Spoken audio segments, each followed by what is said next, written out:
by Oshary Richardson.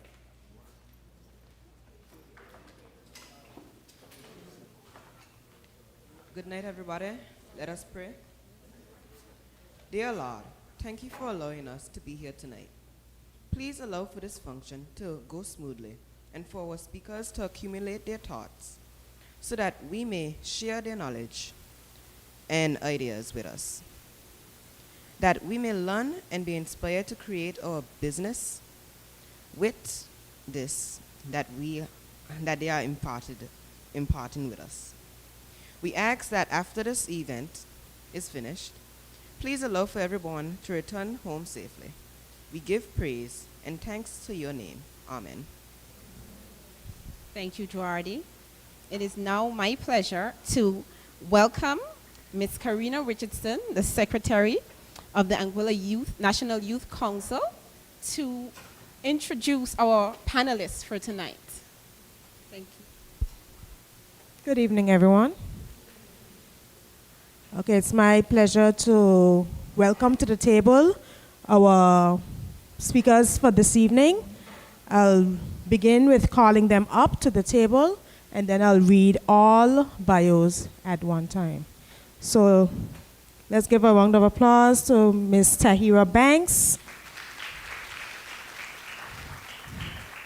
Mr. Clemvio Hodge,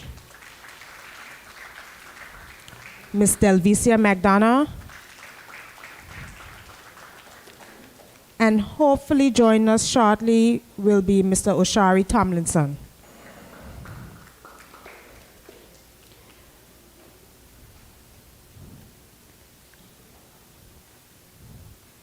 Now I'm going to be speaking from the voice of Ms. Tahira Banks. It says, "My name is Tahira Banks. I've struggled as of late to define myself in a very specific way. Am I a marketer, a connector, an entrepreneur, a businesswoman? I'm not sure that I've settled on one thing yet. I'm not sure I want to. What you should know about me is that I'm driven by my passion to use my work to create opportunities for other people to live their dreams, particularly people that come from small islands like I am from Anguilla. I am passionate about entrepreneurship and technology.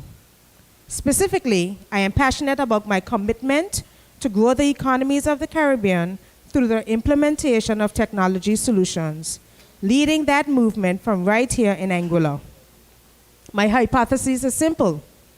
If we create more opportunities and platforms for people to believe in and realize their full potential, we'll start to see radical movements in the way our economies work, the way our societies evolve, the way we treat each other. I am the co-founder of Thoughtful Digital Agency, and we are a digital marketing agency with offices in Anguilla and Houston, Texas. I created Thoughtful together with my partner Gino Steve Webster to help brands around the world, specifically in developing regions, do just that. Use their products and services to grow their businesses and empower people and other organizations in the communities they serve. I've been fortunate to have worked with diverse clients from across the United States, Los Angeles, to New York, and throughout the Caribbean. Our team has achieved success with brands in tourism, entertainment, digital, and television production, telecommunications, commercial banking, research, energy, education, sports, and government. Let's welcome Hargett. That's a bit of a portfolio. Quite lovely. Thank you. Our second speaker. Are these faces familiar to you? Yes. Okay. In 2015, he became the Chief Minister of Anguilla's first National Youth Parliament, having previously held positions in the Anguilla National Youth Council and served as a CARICOM Youth Ambassador for 2 years. During the same year, he became the manager of his family's business. Anyone familiar with what that business is? What We Do in Anguilla at its 25th anniversary celebration. He also spent 2 years volunteering as a math tutor for the students from 1st to 3rd Form at the Hope Center in East End.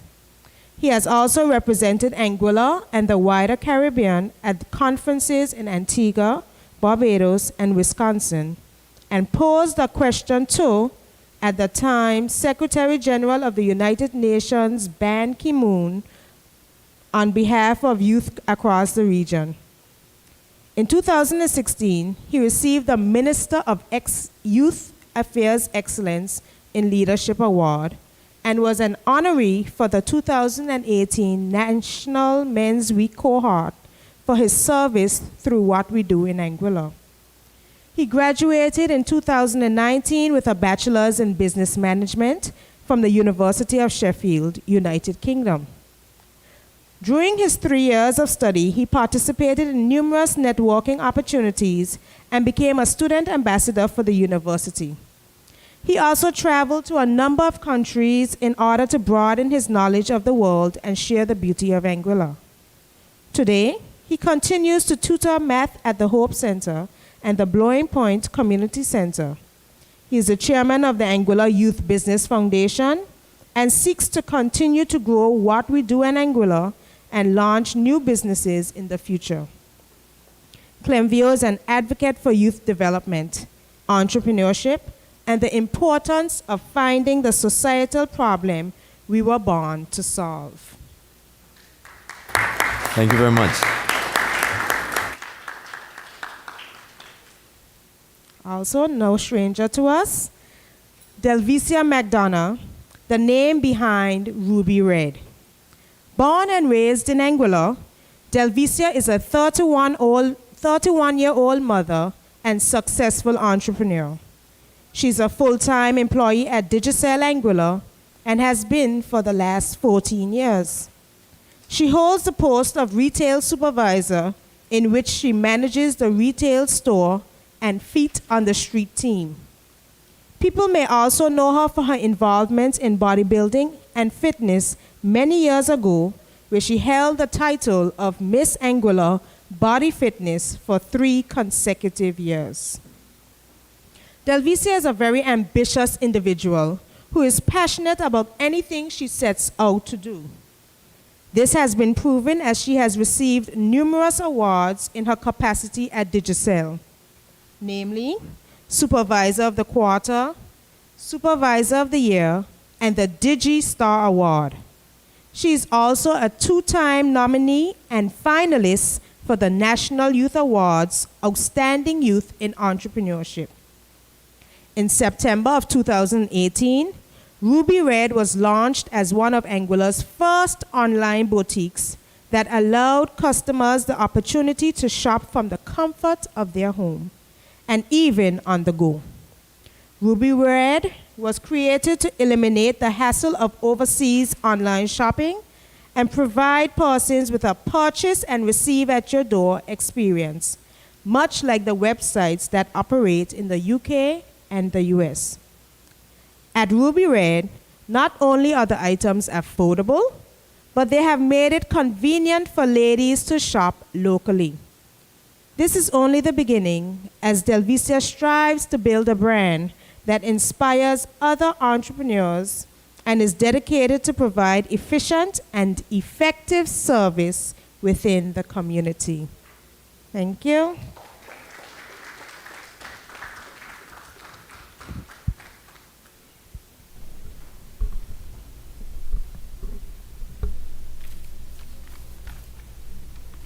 Good evening again, ladies and gentlemen. To start off the evening, I will share with you a quote. I believe it was Abraham Lincoln who first uttered this very inspirational quote. The best way to predict the future is to create it. This quote simply says that you are the orchestrator of your own success. The future is like an open book, and as young entrepreneurs, we must think of ourselves as authors who can use our skills and talents to determine where each of our stories go. In order to predict the future, we must first dream it, write it down, invest in it, and create it. As we are about to begin this evening, I would like to set the tone for the order of the service. Each of our young entrepreneurs will be allowed 10 minutes to tell us about themselves, speak freely about their business. You can tell us what inspired you or what your goals are, and each person will speak, and then when we're finished, we will begin taking a few questions from the audience, and we may take a few questions from Facebook. Okay? Would anybody like to volunteer to start? I pick Clemvio. Clemvio is ready and raring to go. Thank you very much. I'm happy to be here today. And as the chairman of the Anguilla Youth Business Foundation, this is one of the events for our Global Entrepreneurship Week. So it's great to see that we have so many of our students out tonight. And also welcome to all of those persons following us on Facebook Live. My first question will really be towards the audience. You know, I know I'm supposed to be the one speaking, but I'd like to ask a question of our audience. Who all are students in the entrepreneurship class? Okay, so for the most part, the sixth form class is the entrepreneurship. All right, so who all would like to go into entrepreneurship? Okay, now here's the next question. Who all have a business idea already ready for them to go into entrepreneurship? Okay, so good. So you see now we have fewer persons raising their hands because some of you, although you'd like to go into entrepreneurship, you don't yet have an idea. Now, one of the bits of advice that I'd like to give to you in terms of developing an idea that you like to go into is to go out there and gain experience, do networking, meet people, and also look out in our society for problems that we have and see if you could solve them via business, you know, to be able to gain some money through that, and also to do your best in it. Now, that goes in line with the theme for tonight, doing business in Anguilla, creating and sustaining an enabling environment. We want to create an environment, or we need to create an environment where all of you who are studying entrepreneurship can potentially go out there and start a business. There are many avenues for us to do that are readily available. However, some of them may not be to your knowledge. For one, I know and I've been able to benefit from the Get Set program, which was the catalyst for the development of the Anguilla Youth Business Foundation. I had the pleasure of being one of the first cohort part of the first cohort to do that. And what the Get Set program offers to young persons is the opportunity to access training in entrepreneurship, and it delves into several aspects of entrepreneurship, from the finances to marketing to conceptualizing your business idea. And then it goes on to add mentorship and the option to help you develop your business plan, because having a plan for where you'd like to go would help to put all the many ideas that you have in your mind together in a very logical way and provide steps for you to move forward. In addition, with the mentorship, you are paired up with persons who are already entrepreneurs or are knowledgeable of entrepreneurship and running a business, and they'll help to guide you and you know, ease your fears in terms of managing and owning your own business. But one of the greatest things that the Get Set program offers is access to startup financing in the tune of $10,000 US. And for the most part, whenever persons are thinking about starting a business, we always think about how am I going to fund it? And that is one of the mediums that is available to young persons like yourselves to go out there and start your own businesses. Now, it's important for you to know that entrepreneurship is not an easy road. There are its challenges. It sounds beautiful. It sounds great. You see myself, you see Tahira, you see Delvisia here, and all of us would have had our trials in starting our own businesses, or managing them, addressing situations like the current COVID-19 pandemic and how that affects our businesses. These are things that your business would potentially go through. Now, I'll give a background of the business that I manage, which is my family business, What We Do in Anguilla. What We Do in Anguilla has been around for the past 30 years. I've been managing it for the past 5. I became the manager for the 25th anniversary, and at the time, we were just a magazine, a print magazine, catering for the tourism market. One of the things I had in mind for the business was to take it from just really being catering for tourists. Although we were teaching them about Anguilla, I wanted to also expand it as something that us as Anguillians can be even more proud of, as a representation of our people, of our culture, and the things that we do here.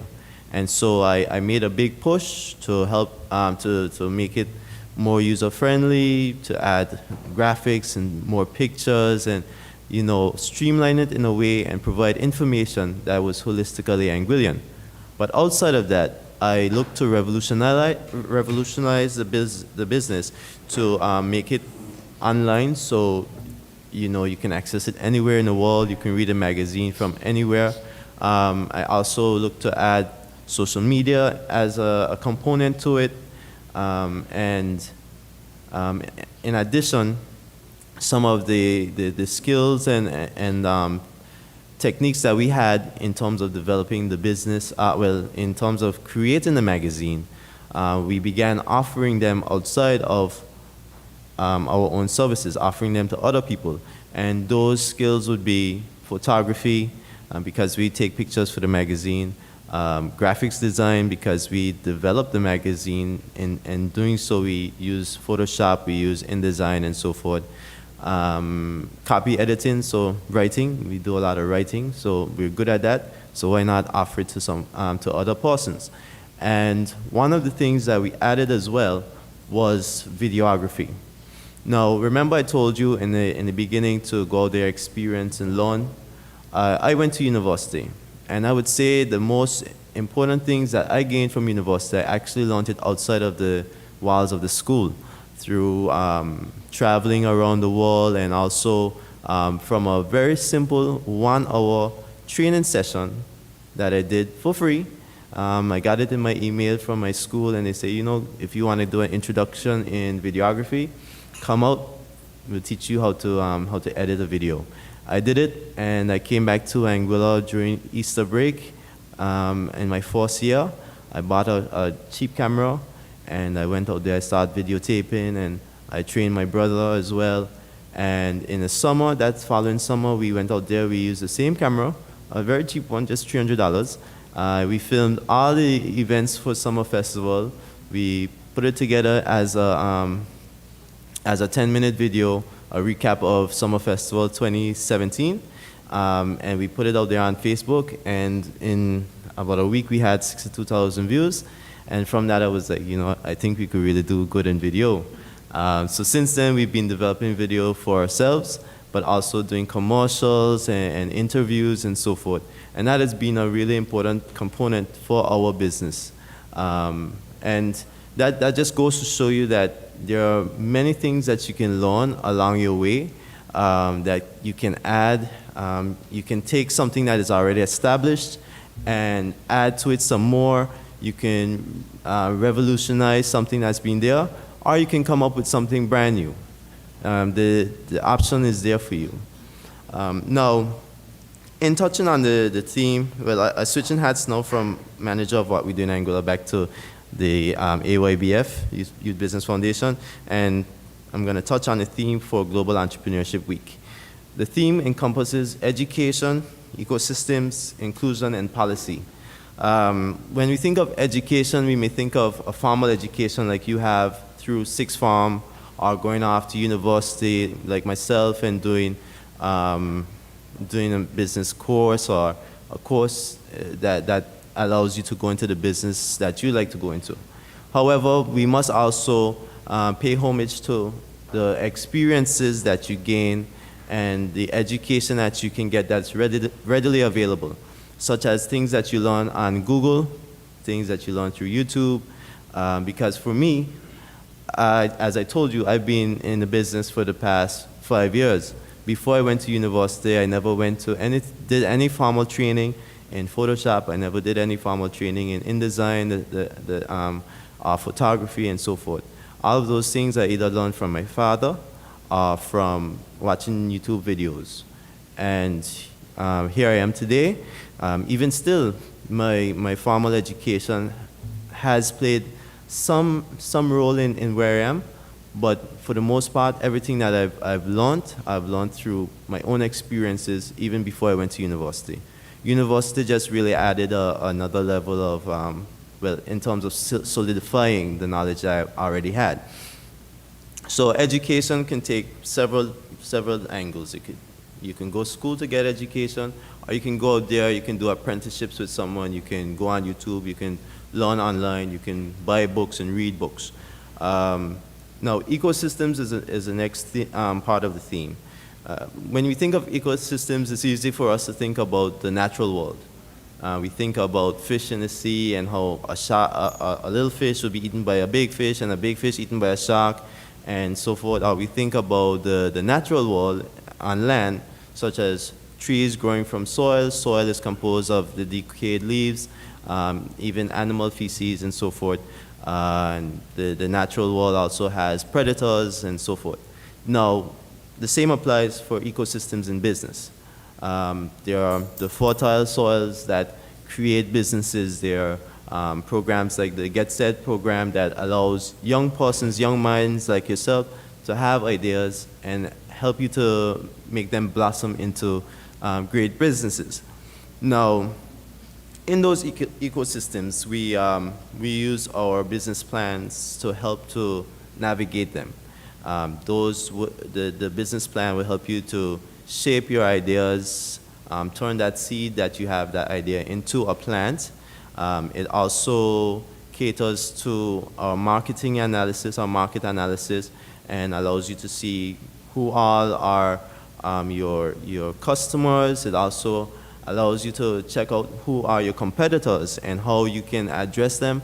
Also, it allows you to think further than just creating a business, but also giving yourself a unique advantage through your unique selling point. And I'm sure these are things that you would cover in school, correct?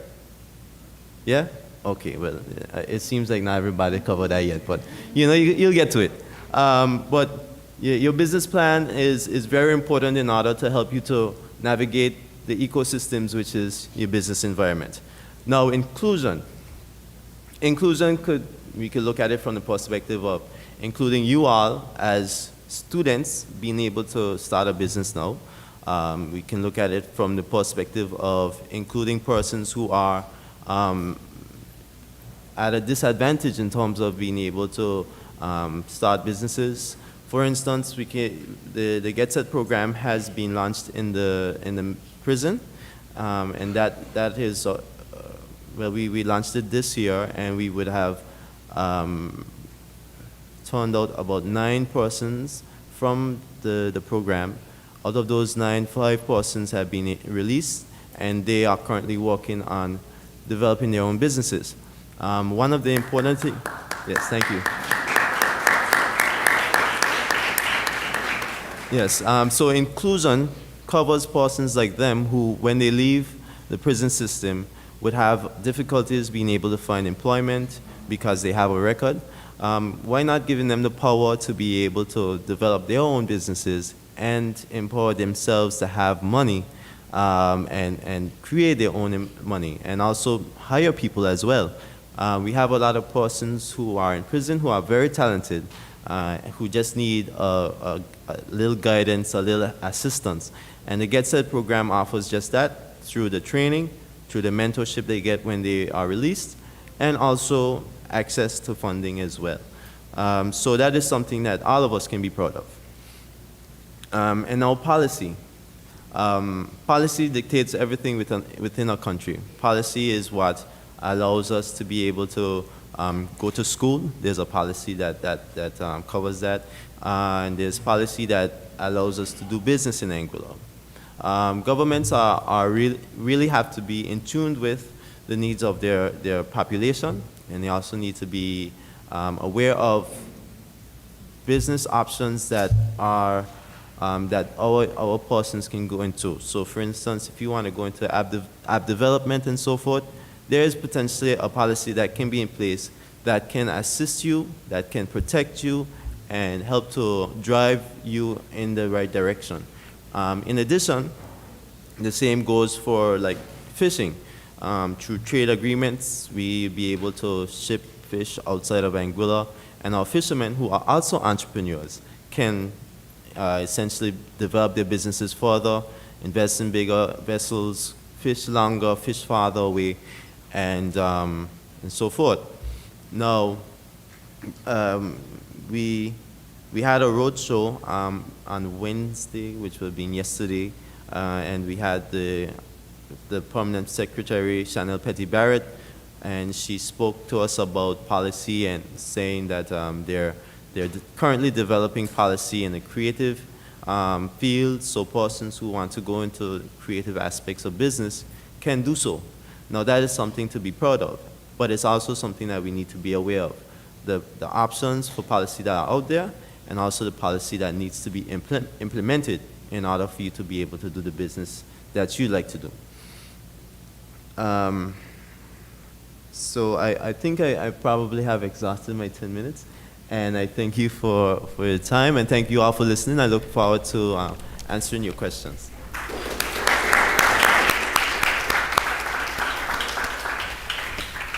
Thank you very much, Clemvio, for everything that you have offered these young people this evening. I myself am a client of the Anguilla Youth Business Foundation and their Get Set program, and it has changed my life this year. Myself and my husband, we're co-managers of beverage bars, and we took part in the training program. And yesterday, when they had the business roadshow, my husband was featured there, and he's extremely shy. So it was amazing to see him speak on the camera and interact with the people who were hosting the road show. So I'm telling you, the Get Set program is something that you should look into. The more training you get as an entrepreneur, the more confident you'll be. Next, I'd like to give Tahira the opportunity. Okay, no problem. Tahira will go ahead and tell us about her business and talk to us about anything that she wants to speak on this evening. Nice. Thank you guys again for the opportunity to present here. And let's give Mr. Clemvio Hodge another round of applause for sharing. Nice. Y'all saw me get a little panicked earlier because the slideshow, the presentation was out of whack, and I'm kind of a stickler for design. But again, I want to thank you guys for being here, relishing the opportunity to be here. I'm going to let you get seated. Good evening, no problem. All right. I see Tia, hi. So Tia was in the, was it Entrepreneur for a Day program this week, and she came to Thoughtful's office. Thoughtful is the, as they shared in my bio, the digital marketing agency that I co-founded with my partner, Gino Webster. So Gino is here. And Tia had the opportunity on a Monday, which is always a very busy day for us. She had the opportunity to spend some time with us in the office. She didn't get to come in all the meetings, but she had the opportunity to see how we structure out our week. And that was, it was good. I thought it was nice having her there. It was different for sure. So the topic today is creating and sustaining an enabling future. Neil, did you come up with this topic? Okay, Mr. Hodge came up with the topic. So I thought about it for a while, and I said, well, you know, what can I talk about here, right? And what I'll say is that, you know, as an entrepreneur, so I've been in business with Thoughtful since 2013 when I moved back to Anguilla after university. But I started my first business when I was 18, when I was y'all's age, and it failed miserably, right? But all of those are learning experiences. But I would say that being an entrepreneur starts with you. And so I like the topic because I feel like everybody that decides to be an entrepreneur or says they want to be an entrepreneur, it's really because you want to control your own outcome, right? And that's not to say that when you work in a traditional organization, you don't have the power to control your outcomes. Of course, you can get raises and promotions and what's not. But I personally chose to be an entrepreneur because I like the idea of whatever I put in is what I'm going to get out. So most entrepreneurs feel that. You're nodding your head. You want to be an entrepreneur? Something so? You have to affirm it. You have to say, yeah, I'm going to be an entrepreneur, right? But what I wanted to do my presentation a bit different and kind of share with you guys like some preparation, just some experiences that I've had in terms of 6 challenges every Caribbean entrepreneur faces. And this is actually a presentation of a carousel that I put out on Instagram early up in October, and it got a lot of hits. I got a lot of feedback from it regionally. I put it out regionally. I got a lot of feedback. And it's not just Anguilla, and I think that's important because sometimes here in Anguilla we feel like we're the only one that's going through it. But everyone in the region is experiencing, and in developing regions like ours or developing countries like ours, they're experiencing much of the same challenges. So I wanted to share this with you guys, and though I know I have 10 minutes, so I'll try to keep it as tight as possible, share some of my stories or some of my own personal experiences that kind of align with some of the challenges.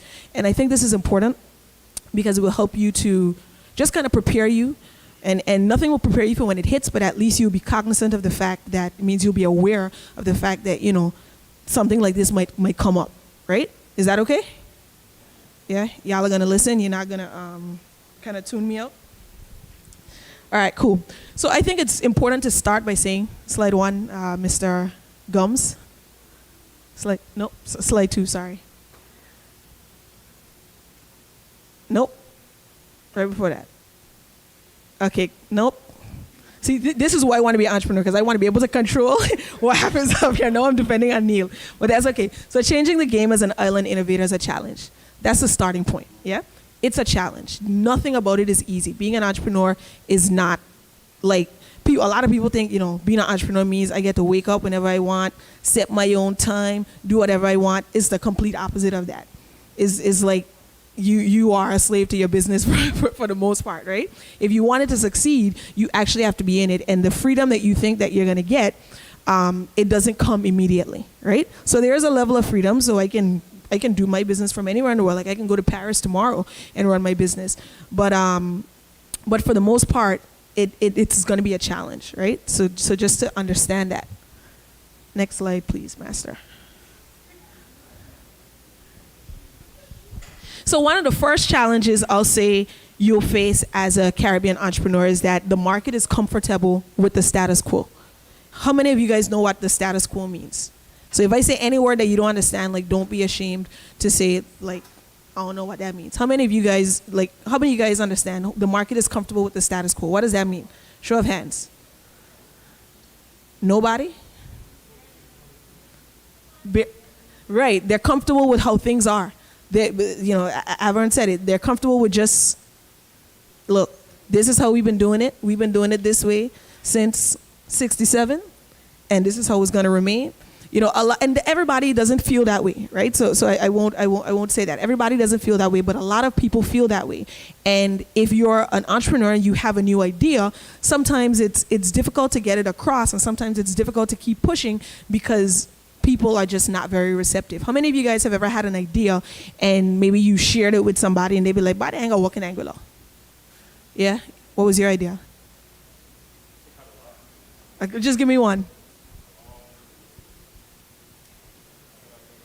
Okay, all right. Anybody else had an idea that, what's that? Okay, anybody else had an idea that someone just told them, like, that's not going to work here? Anybody? Yeah, tell me. Boy, let me tell you, I'd be in that. A paintball arena, that would definitely work. I would be there. I'd be one of your first customers, right? But how many of you guys would go to a paintball arena? See? So a lot of times hold on guys, I know it's students, right? So I know that, okay. All right, so I know that, again, You may have that idea and somebody might say, boy, that isn't going to work. But the reality is you still have to push on it because you don't know until you know. And of course you have to do the market research and all of this, and you have the assessments, and you have to put together, as Clemvio shared, your business plan and get funding. We'll get into some of that. But don't ever let someone being comfortable with how things are right now, don't let someone being comfortable with that kind of deter you from moving forward. That's a challenge that you're going to face, is the norm. And so I want you guys to be encouraged to continue pushing forward in spite of that. When I first came to Anguilla, so our agency, as I shared, is a digital marketing agency. And so I was fresh out of school and all I had was an iPad. I couldn't afford a computer and I had no money and I could not afford a bill phone, right? So I had a top-up phone and an iPad, and I was going around telling people, like, look, you need to work on your marketing. This is what you need to do. This is what you need to do. This is how it should look. And I remember people looking at me like, you 24, like, no, like, what are you talking about? Like, you don't know anything about this. Like, I hear you talking about the internet, and I hear you talking about what's going on online and all of this, but, you know, I'm not sold on that. I don't know how real this is. People were comfortable with that, but we continued pushing, and today, today I call on less clients and more clients call on me because they understand and they respect what it is that we do. And that comes over time. So you have to remain persistent, and people respect persistence. So I'll give you guys that. Okay, so keep shaking things up. All right, next, Master. Oh, nice. Okay, so you're running it now? Good. All right, I won't be rough on you. So people reject what they don't understand. This is a little different to everybody's comfortable with the status quo. You have to understand that sometimes people, they just don't understand. Maybe you have an idea and they don't understand it, but that's okay. Like, what that means is, remember, so as an entrepreneur, I'm the kind of person that believes in accountability and basically doing whatever you can do within yourself to achieve your desired outcome. So if somebody is rejecting what you're saying, and the likelihood is that they don't understand, then what you need to do is find a different way to explain, find a different way to present the information, look at it differently. Don't just say, "Body may listen to nothing I'm saying, them don't understand nothing." You know, you can't just say that. You have to say, how is it that I tweak my presentation? How do I tweak how I'm sharing this information? How do I look at this a bit differently and then present it in that way, and perhaps you'll get your desired outcome, right? So if you have your paintball idea, and maybe you told them, why, how did you present your idea when someone said it's no good? You just say you wanted to do paintball, right? And so a way you can do that a bit differently is maybe you can say, whoever you're presenting it to, you say, you know what would be really valuable to Anguilla is having another activity for young people to get involved in that would kind of distract them or take them away from maybe some of the less I don't want to say less productive, but less activities that are not in their best interests, right? So paintball is a great opportunity and idea to do that, and there are other ways for other young people to make money through that because they can create, you know, maybe I can have a young person could have a restaurant within that. So there are a lot of different ways you can package an idea. But what I'm imploring you guys to do is, if you have an idea and if people don't understand it, or if you're presenting something and people don't understand it, just maybe think about tweaking the way you're presenting. And don't stop explaining. Don't get deterred by the fact that people don't understand. Just figure out, how do I break this down, like explain it to like your 5-year-old niece or nephew, right? Or brother or sister. Okay, next slide. So this one is pretty big because securing funding isn't easy. And Mr. Hodge shared about the Anguilla Youth Business Foundation through the Get Set program, and the fact that there is the opportunity to get funding through there. Now, me personally, I've never had a loan for a business, and I know that is very difficult. Getting funding for your business and being able to fund all of the, whether it's you know, cameras or computers or the technology, it's really, really expensive to fund your business in a way that is sustainable to help to grow your business, right? So what I'll say is a couple things. One, get creative in how you think about funding, right? So I like to say that when I've been at some very low places. I've been at places where I've had like $0 and 0 cents, where I couldn't eat. You know, Gino's there, he'll tell you, like, we've been at some very bad places where we had to share like a plate of wings, You know, I'm telling you. And that's not easy. But what it does is when you're in those hard spots, it inspires you to be a bit more creative in getting funding or coming up with solutions. So I would say connect with the right people. If you're going to get partners, you need to kind of vet them before. So don't just say, just because somebody comes to you and say, listen, I want to put $10,000, $15,000, $100,000 in your business. Don't just say, yeah, come run that money. You know, you need to take some time and think about, do I want a partner? Because of course a partner comes with obligations and responsibilities. If you don't want a partner or if you don't want to go to the bank, then how is it that you can kind of stagger in terms of growing your business? How do you start and then build and then build and build? And the most important thing I would say with this is that you have to reinvest in your business. So I wear much of the same clothes over and over and over because I am obsessed with, for me, I would prefer to put money in new computers, new camera equipment, new technology, new everything than I would to just buy clothes and other. And I like electronics, right? Like I just bought that new Call of Duty, but I have to, I guess, I trade off, right? I can't just buy leisurely things. You have to reinvest in your business. That's the only way you're going to grow your business. And what I'd implore you guys to do is before you go out and say, look, I can't do this because I don't have no money to start this business. Don't think of it in such a limiting way. Get creative in terms of how you start. Just start from somewhere and just continue to reinvest, and you'll see it builds up. And that's my story. Like I've never had a loan, and it just wasn't that. It just didn't work out that way. Yeah. Next, building a team takes time. So I attribute higher character, trained skill. How many of you guys have ever heard that? Higher character, trained skill. Nobody? You've heard that? You heard that, right? Okay, cool. So this one is going to kind of peeve, or well, not peeve, but it may make your teachers kind of raise their eyebrows because this is a sixth form class, right? But for me, I don't care how many degrees you have. If you're not a person of good character, if you're not someone that is hardworking, if you're not someone that has integrity, if I can't trust you, I don't care what you have. That's not enough for me to bring you into my organization, right? So the degrees are a bonus. Those are, extra. But it's really about having the character of somebody that you want to work with. And so I'll say this takes a lot of time. And it took us a lot of years to have a team now where I feel like I'm working with people that I want to build with. And when it says higher character, trained skill, what it means is that you need people that are not just looking to just come in and get a job and sit down.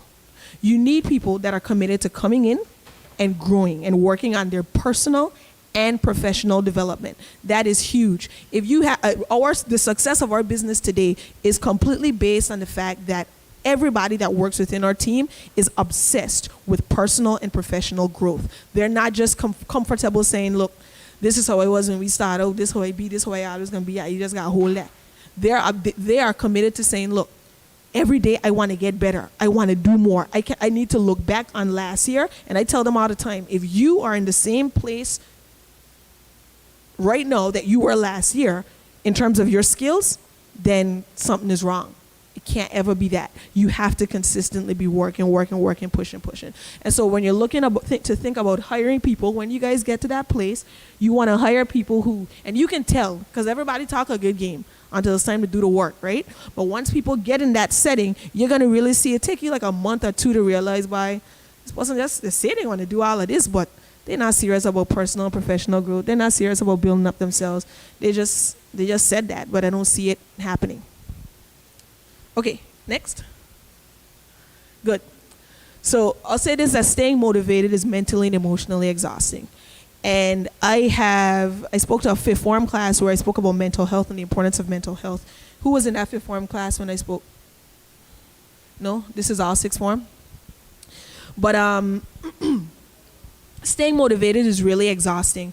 And a lot of people talk about, everybody sees the glitzy side of entrepreneurship, and most people don't know or don't really talk about the battles that you face as an entrepreneur.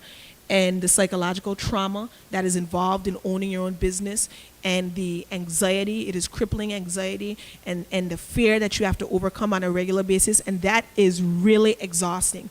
And so when you know that you're going through all of this on an ongoing basis, what is really important is that you surround yourself with people that are positive and that are progressive. You cannot be going through all of that stress, running your business, and then dealing with people that are just negative and talking nonsense and just like, boy, God, everything's so bad. Like, dude, like, I don't need to hear that right now. Like, I need energy, right?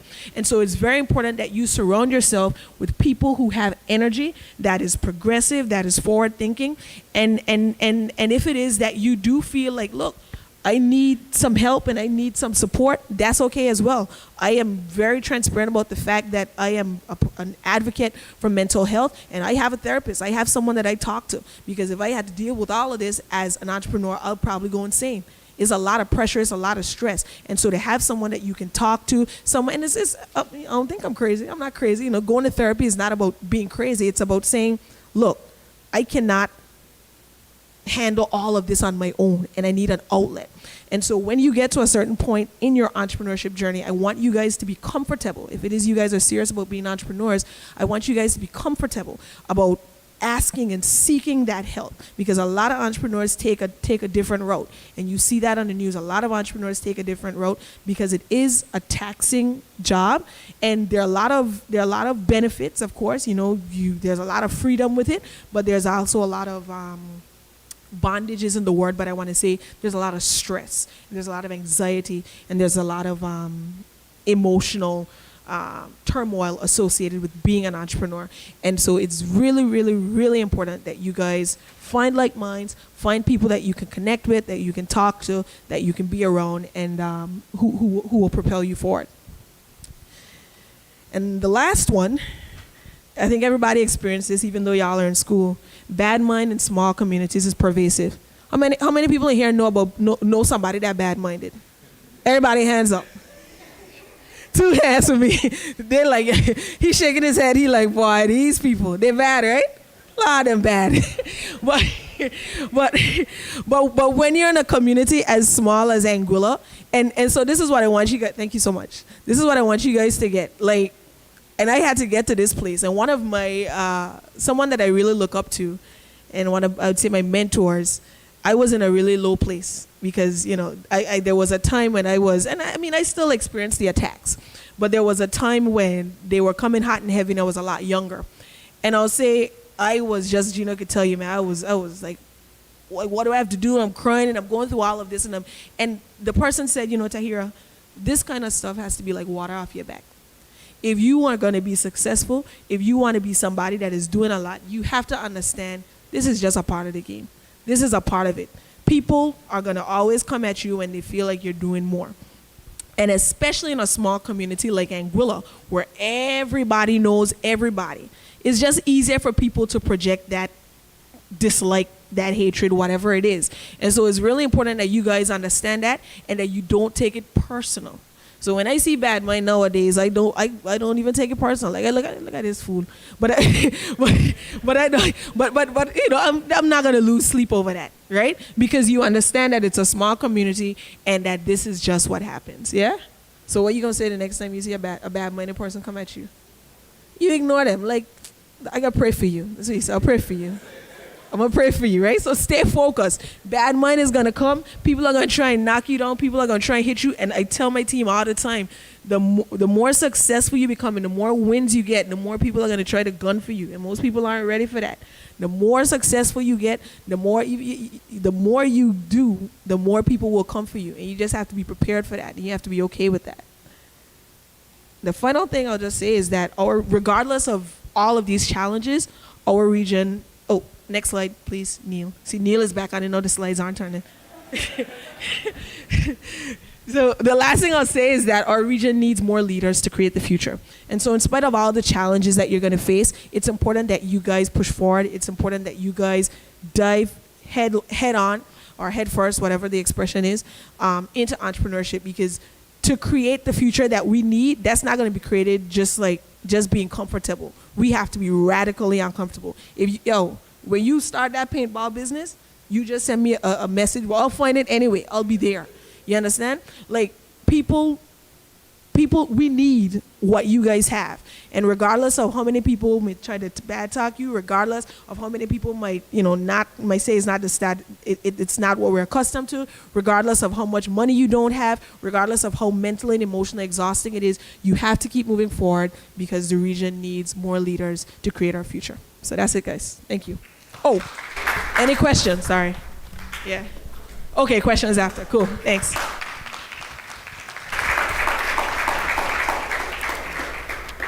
Thank you very much, Tahira, for that very interesting presentation. I'm going to just quickly combine two of the points that Tahira covered. She said she had never had a business loan. I myself had never had a business loan because I find that the important thing to do when you're starting a business, you can start small, but you have to reinvest in your business. So every time I do an event and I make some money, I put aside some money so I can buy something to put back into the business. That's important in helping your business grow. Tahira also recently did an ACC video that I was very impressed with because I kept saying COVID-19 gives us a lot of free time, a lot of time to retool. And although I'm very busy this year, I have taken on quite a few courses because people are offering free courses online. You always keep upgrading your skills, take advantage of every opportunity to learn something. You may not use it right away, but it will be useful at some point, the information that you can gain. So once again, we'll thank Tahira, and we will give Delvisia McDonough an opportunity to talk to us about her business and what inspires her and whatever else she wants to bring to us this evening. Thank you. All right, good evening, everyone. Well, I prepared a written presentation for you guys this evening. Hopefully I don't bore you, but I didn't want to miss anything, so I wanted to write down every single thing. So my presentation is basically about my entrepreneurial journey. So as some of you may know, my name is Delvisia McDonough, and I'm the sole owner of Ruby Red. So when I was younger, I was often asked what I wanted to be, what I wanted when I grew up. And from a very young age, I knew I wanted to own a boutique. Fast forward to when I was about 18 years old, it was at this time I knew I was going to fulfill my dream of opening a boutique. I was so confident with no experience or no knowledge of how to run a business, but I just knew it was going to happen. One day, I went to the bank, excited as ever, to apply for a loan to get my startup capital. I provided all the necessary documents and waited to hear back from the bank. 2 days later, the bank contacted me, and my loan was not approved. I was so crushed at this time, and I said to myself, maybe it happened for a reason, and maybe it was not my time. So I went on about life and mentally removed that idea from my mind. In May of 2017, I was doing some last-minute shopping because I'm that kind of shopper. I procrastinate very, very much when it comes to shopping, so I do a lot of last-minute shopping. So I was looking for an outfit to attend an event, and usually I'm able to pull through when I do my last-minute shopping. However, this time it did not work out. So I did not have a choice, but I had to look for something locally in Anguilla. I was able to find a wonderful outfit and accessories to complement my outfit at NV Boutique. So shout out to NV Boutique. The only thing that was left for me to find was shoes. So I searched high and low, literally going to every place in Anguilla that I knew sold shoes. And at that time, I was not able to find anything that I liked or anything that complemented my outfit. I wanted something fashionable and trending. And in that moment, I said to myself, finding things in Anguilla is such a challenge. And I knew I could not be the only person that experienced this. And that stuck with me for the rest of the day. And to this day, I don't know why it stuck with me. Later in the evening, it was heavy on my mind later in the evening. So I thought to myself, I think that selling shoes is something that I can do in Anguilla, you know? I think I can provide trendy and fashion-forward shoes in Anguilla to make it convenient for ladies to shop locally and for last-minute shoppers like myself. And with my goal of opening a boutique, it automatically came back to me. I said to myself that this is something that I can definitely do. I had some money saved. However, it was only enough capital to purchase my first stock. I could not afford to rent a space to open a store, nor the other responsibilities that having a physical store came with. I'm a little shy and I'm a little nervous, okay? So just bear with me. So now I'm a person who travels very often. And because I like to travel very light. So usually what I would do is I would order items and then I would have it shipped to wherever I'm staying at that time. I personally prefer doing that because I found it very convenient, and I prefer having stuff come to me rather than going to a mall and shop. I find that is less of a hassle for me. So this was another personal experience that helped me to come up with the perfect idea to help eliminate overhead fees for my business. I thought this would be brilliant. Not only would I be making it hassle-free for Anguillians to find trended footwear locally, I would also be making it more convenient for them to shop. I didn't share my idea with much people. I told 2 of my friends along with immediate family. Now there were only 2 things left to do to come up with, which would have been the business name and to find someone to build my website. Finding a name for my website was extremely challenging. I created a group chat between my 2 friends that I would have told, and we would often throw out ideas of names of a possible name for my business. A lot of the names that we threw out incorporated shoe, since it was going to be a shoe store. But then one of them said, what if I wanted to branch out into something else that's other than shoes? And that made a lot of sense. But however, even though it made a lot of sense, it just made it more difficult to find a name for my business. Now, for anyone who knows me, know that my favorite shade of lipstick is Ruby Woo by MAC Cosmetics, and I would often wear it because it truly is my favorite lipstick. And one of my many nicknames given to me by my friends would have been Ruby Red, and Ruby came from the name of the lipstick, which is Ruby Woo, and red because of my complexion. Now, I do a lot of thinking at night, so this is where I actually formulate a lot of my ideas. So while I was thinking at night, I was thinking long and hard about possible names for my business. And then I woke up in the morning, and then the first thing that just came to my mind was Ruby Red. And I just knew it was perfect. So I immediately sent a message to my 2 friends, and I asked them, and I told them about the idea of naming my business Ruby Red. And this was the first name that we all could have actually agreed on. So I knew that this was it. That same day, I contacted a graphic designer that I knew, and I told him about my idea and the name that I came up with for my business. Within 2 days, I received a logo and immediately fell in love. Now it was time for me to get my website created. I reached out to several persons who I think would be able to put me onto a web developer. And Alran Webster was the most common name that came up via the recommendations from different people. So I felt like he had to be the man. So I contacted Alran, and we met and we discussed my idea. And he was very positive and supportive of the idea from the inception, and was confident that he would be able to bring my idea to life, and he did. He was also given a very narrow time to have my website created, and sure enough, he came through right on time. My goal was to launch Ruby Red in the summer of 2018, but I've met my first challenge.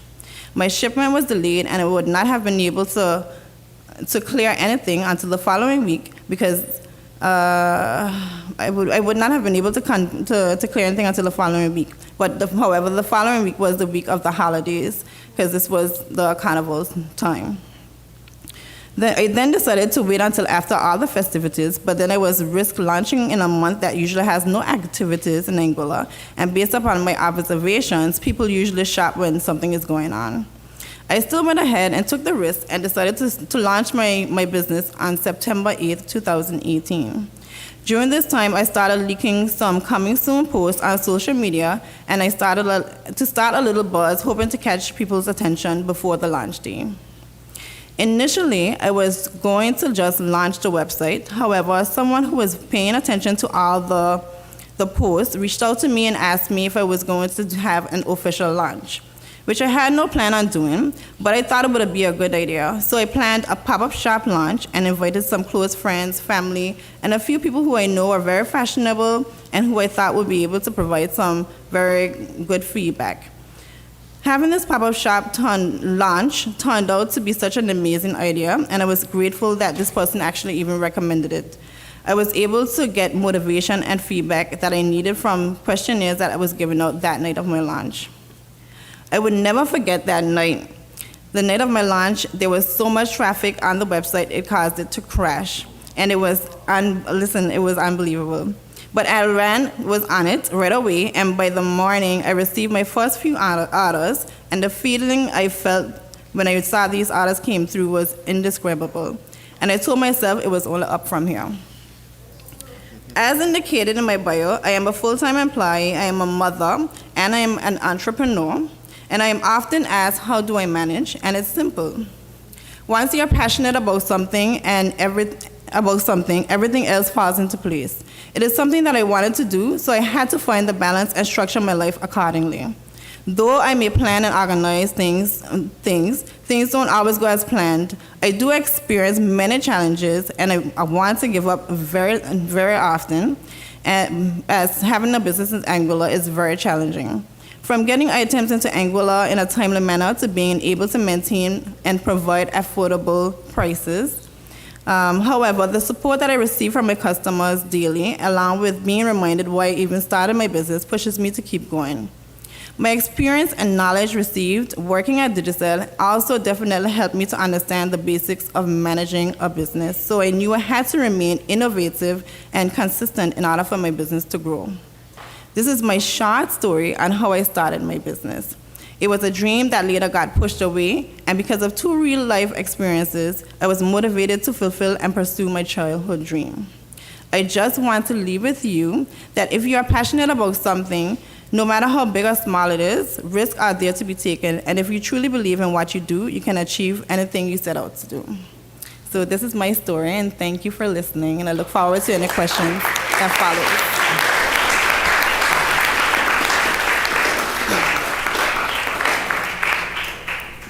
Delvisia, thank you so much for your words, and I want to touch on a couple things that you mentioned. Funding, trying to get funding for your first business is extremely difficult. You have to be very convincing because there are a lot of people trying to get funding, and the bank wants you to tell them how you are going to pay them back. So when you're trying to get funding, ensure that you prepare yourself, that you do the research, and that you can sell your idea, and you are very, very convincing so that you can walk away with the funding that you're looking for. So Delvisia has her Ruby Red store online, and actually in 2009, I registered a business called Twin Apparel, which was also an online store. As like many businesses, it wasn't the time, and so that business failed because not many people were shopping online at the time. People weren't using their credit cards, and they weren't using the internet for shopping so much at that time. But Delvisia now has innovated and come up with Ruby Red, and everybody is shopping online. Young people, old people, everybody looks to find the most convenient way to get what they want. So it is a brilliant idea. And she spoke about passion and innovation. Tahira also touched on passion and innovation. Mr. Hodge, with his business, passion and innovation is key. You're going to be tired, you're going to be exhausted when you're an entrepreneur. There are days when I don't want to get up, but I know I have to get up at 4 a.m. to get something done, and it's only my passion that will force me to get out of bed and get it done. So this evening, we're going to give you in the audience an opportunity to question anyone. We're going to give you an opportunity to question any one of our entrepreneurs. Think back about some of the things that they've said, and if you have anything you'd want some clarity on, or if you just want to ask them something about their business, you can go ahead and do it at this time. Okay, guys, before we go into the question and answer segment, unfortunately, Oshary could not make it tonight, but he was gracious enough to send his presentation. So just to get that insight from his point of view, I will read it to you, and maybe you can learn something from his experience. If I say YH, what do you say after? Automatically. Big brand in Anguilla, right? So Oshary Tomlinson is the CEO and founder of Young Hustlers New Generation. So it began as Young Hustlers. It was a male friendship group with his older brother, and as he grew older, he began to understand the group, and then he visualized taking the name to the next level. He realized that the label Young Hustlers had way more potential and decided to make this a brand. I then introduced Young Hustlers New Generation to my peers.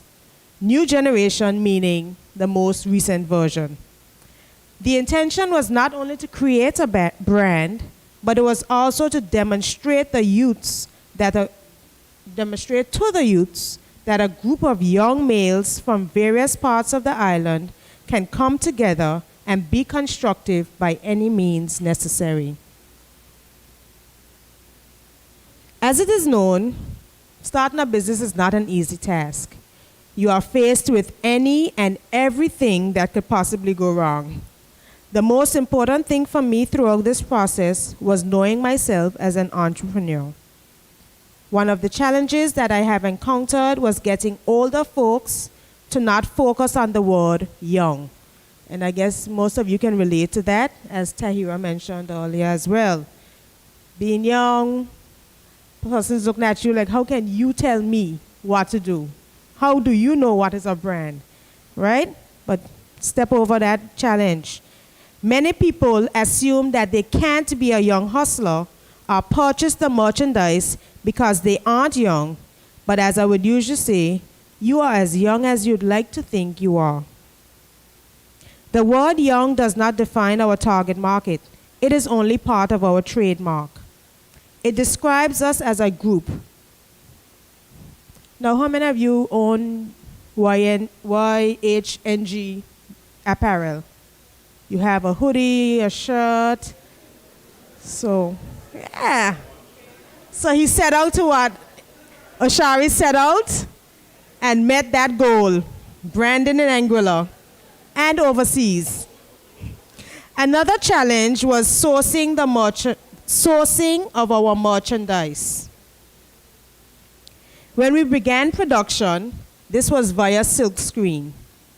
Here is where we tested the premise of the business in the real world, and feedback was remarkable.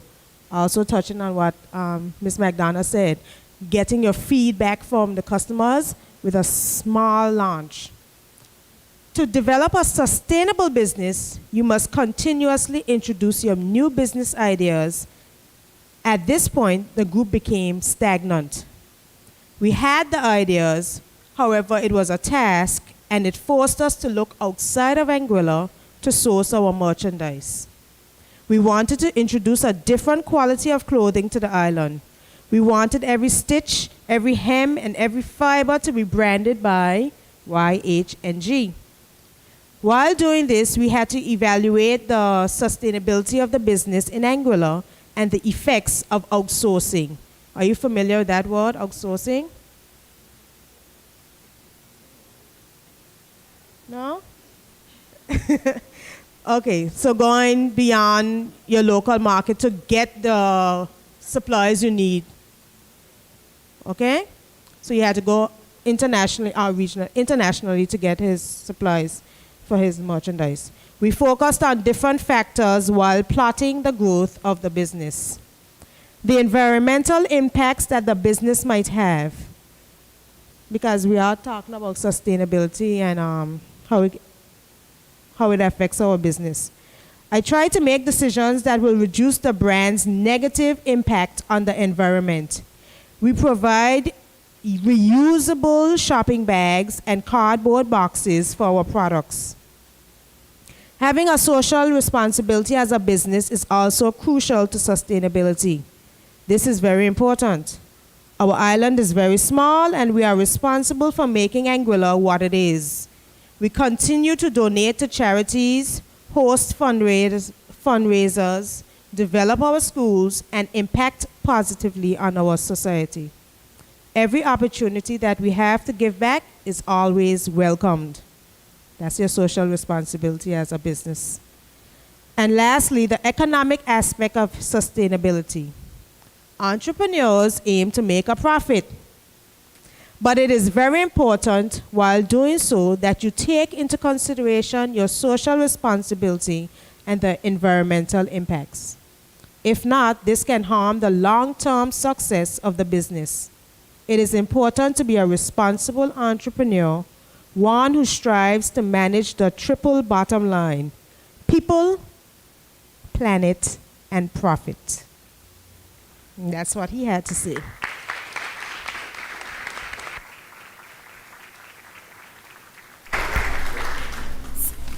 So Mr. Oshary Tomlinson of Young Hustlers New Generation, he did something that is outside the box, just like many young entrepreneurs, many entrepreneurs in general. You have to be thinking outside the box because every business solves a need. You are fulfilling a need, and so thinking outside the box is important because you have to stand out. He also spoke about social responsibility. It is very important to give back to your community. When you're an entrepreneur, you are responsible for paying taxes and contributing to society, helping those who may be in need of help, or just training somebody, inspiring people to, to grow or invest in becoming an entrepreneur. So as we continue this evening, I will go ahead and hand it back over to the audience. It is your time to ask your questions of our panelists this evening. You can put your hand up if you have a question, and someone will bring the mic to you.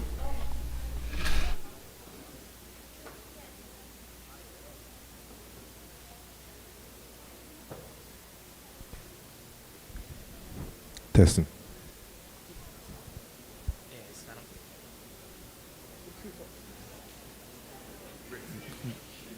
Good night, good night. My question goes to Miss McDonough.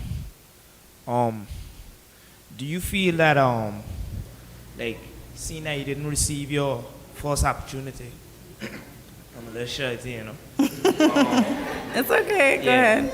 Do you feel that if you had received your first opportunity, you'd have been in a better position in life? I don't know. I would hope, but I honestly, I don't know. But I'm a firm believer that everything in life happens for a reason, so I guess it probably was not my time at that time, so.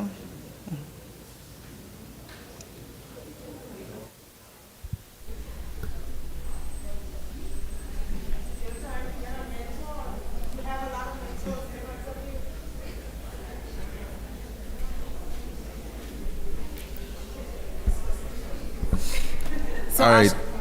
I'm a budding entrepreneur. I like the idea of entrepreneurship. So I have a question. When you think about an idea, what's the first thing that comes to mind when you think about an idea of a business to establish? What is the first thing that you think about? What's the first thing you look for before you actually start your business? It's to anyone who wishes to answer. I can answer. From my perspective, I think the first thing I think about is who would find this valuable, who would find this idea valuable. So I had to kind of steer away from just ideas that, are just necessarily in my head, and really think about, would the market find this valuable? Is there a market for this?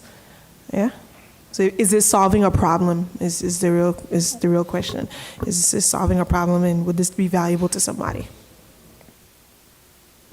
I share the same sentiment in terms of your business needs to be able to solve a problem. Without it being able to solve a problem, then people will not be able to associate value to it. Now, one of the things that you also have to cater for is the fact that sometimes people don't know that they have a problem. They can't really pinpoint the problem. So you would have to go ahead and now establish that problem or establish that need for them. So that now would take marketing and a lot of sensitization. So going from that perspective might be a little bit more difficult. Nonetheless, it is an option that is available as well. Just to add to what they were saying, I do also share the same sentiments. It has to be something that you think will be valuable or that you think will be beneficial in Anguilla, especially in a place like Anguilla where the population is very small. And then you know that we as Anguillians, we tend to support something just because it's something that's new, you know? And then after a while, we just throw it by the wayside. So you have to think about if it's something that can be sustained in Anguilla, and if you think it benefits people here, and if it's something that will do very well here, you know. And that's the first thing that you have to think about when you're thinking about a business in Anguilla. Delvisia said something that was also really important. She said that like a lot of times in Anguilla, people kind of copy what it is other people are doing. So I think even for myself, if I'm thinking of an idea, not only do I think, is this solving a problem or is this valuable, but I also think, is this something that is easy to replicate? Because if it's something that is easy for people to replicate, that you can't necessarily find a way to differentiate yourself in the market, then as she says, people will jump on your thing, and then next week, oh, Clemvio doing this too, let me roll with Clemvio. Then 2 months later, all right, Delvisia got, so that's just the way the market is. I'd like to add to that as well. In business, we call that your unique selling point. And I mentioned it earlier. In establishing your unique selling point, that is the thing that differentiates you from other persons. It is also something that can give you a competitive advantage as well. So in your business plan, you would say, well, okay, for our ice cream business, we have these special cones that you can't find anywhere else in Anguilla, and it'll be difficult for you to order them, and everyone would love them. And we believe, or we project, that these cones will be able to, people wouldn't be able to copy them for the next 3 years. By doing so, you've been able to establish a competitive advantage that you're able to extend to your business and add some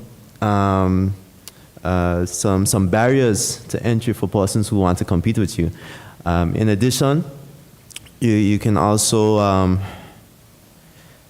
okay, I forget my other point, but yeah, that is pretty much the main thing. Finding a unique selling point that gives you a competitive advantage. I'd like to add something to that. In high school now, they have selling suede, wave caps or do-rags or whatever. I don't know where it came from, but it's now suede. Anyways, go ahead, you. Hi, everyone. Good night, first of all. My question tonight is, what are some of the biggest mistakes that you guys have made when starting a business? And what are things that you felt that now that you have succeeded, so to say, that you could have avoided in that sense? My question is open to all.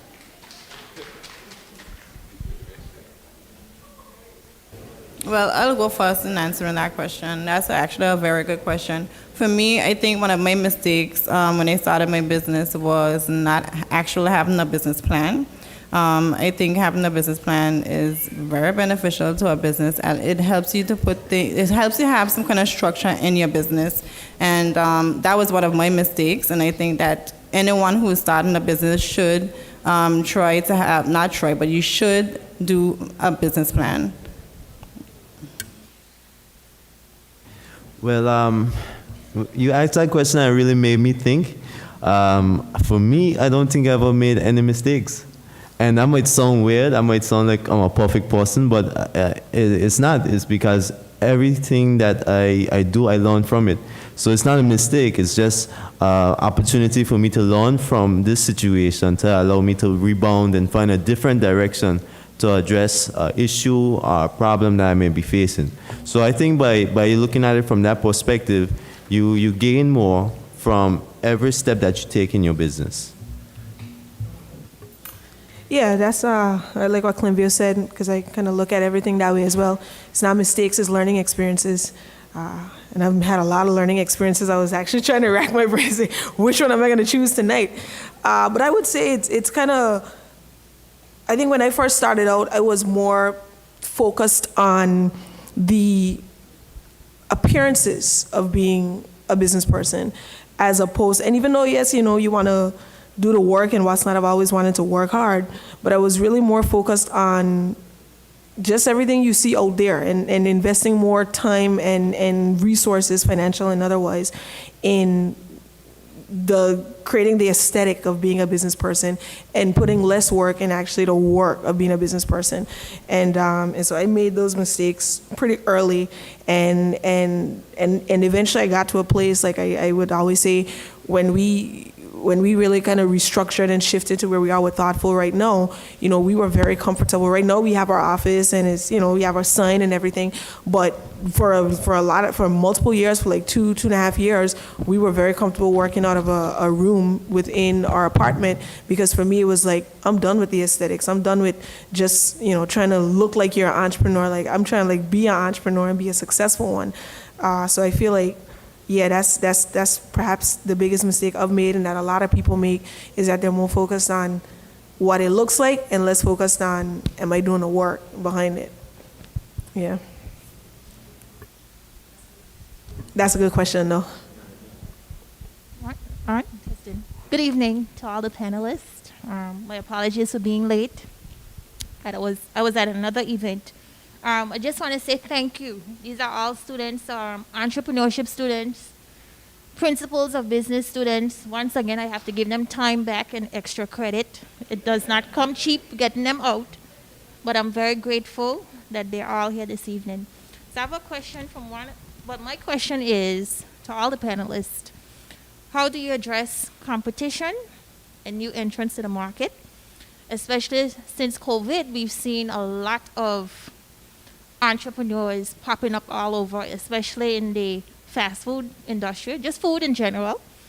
So it may not apply directly as it relates to COVID now, but how do you address competition? And how do you deal with new entrants? How do you stay ahead of the curve? What do you do to ensure that you don't become complacent or in a place that you're so comfortable? And what are your plans for growth?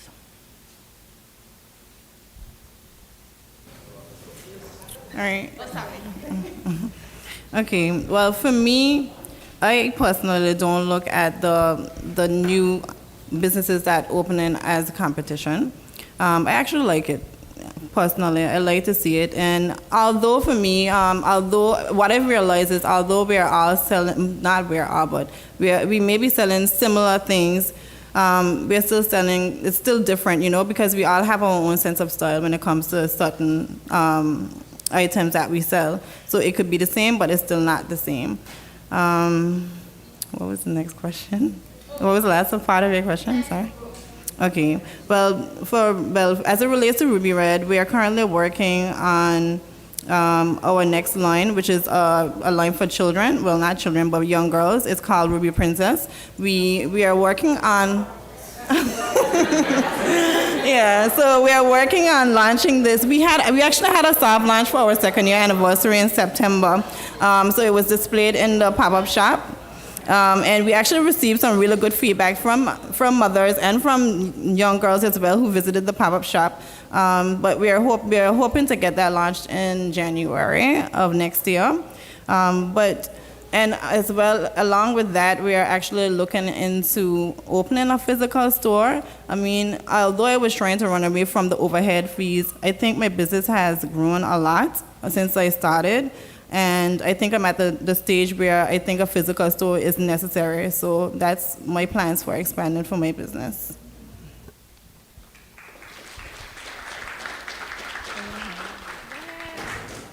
Well, for me, for what we do in Anguilla, as I told you, we've been around for the past 30 years, and as such, we've seen many other tourism magazines come into play, and for us, as Delvisia said, we don't necessarily view persons as competition, because we render a service to Anguilla to promote Anguilla to the world, and the more persons who are out there to do that can reach new persons and assist with developing our country further.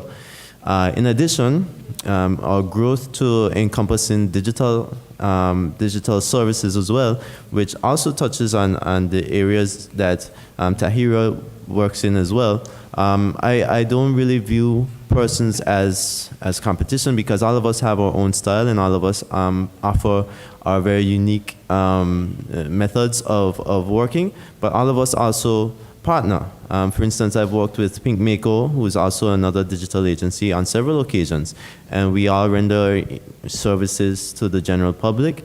We take pride and passion in doing so.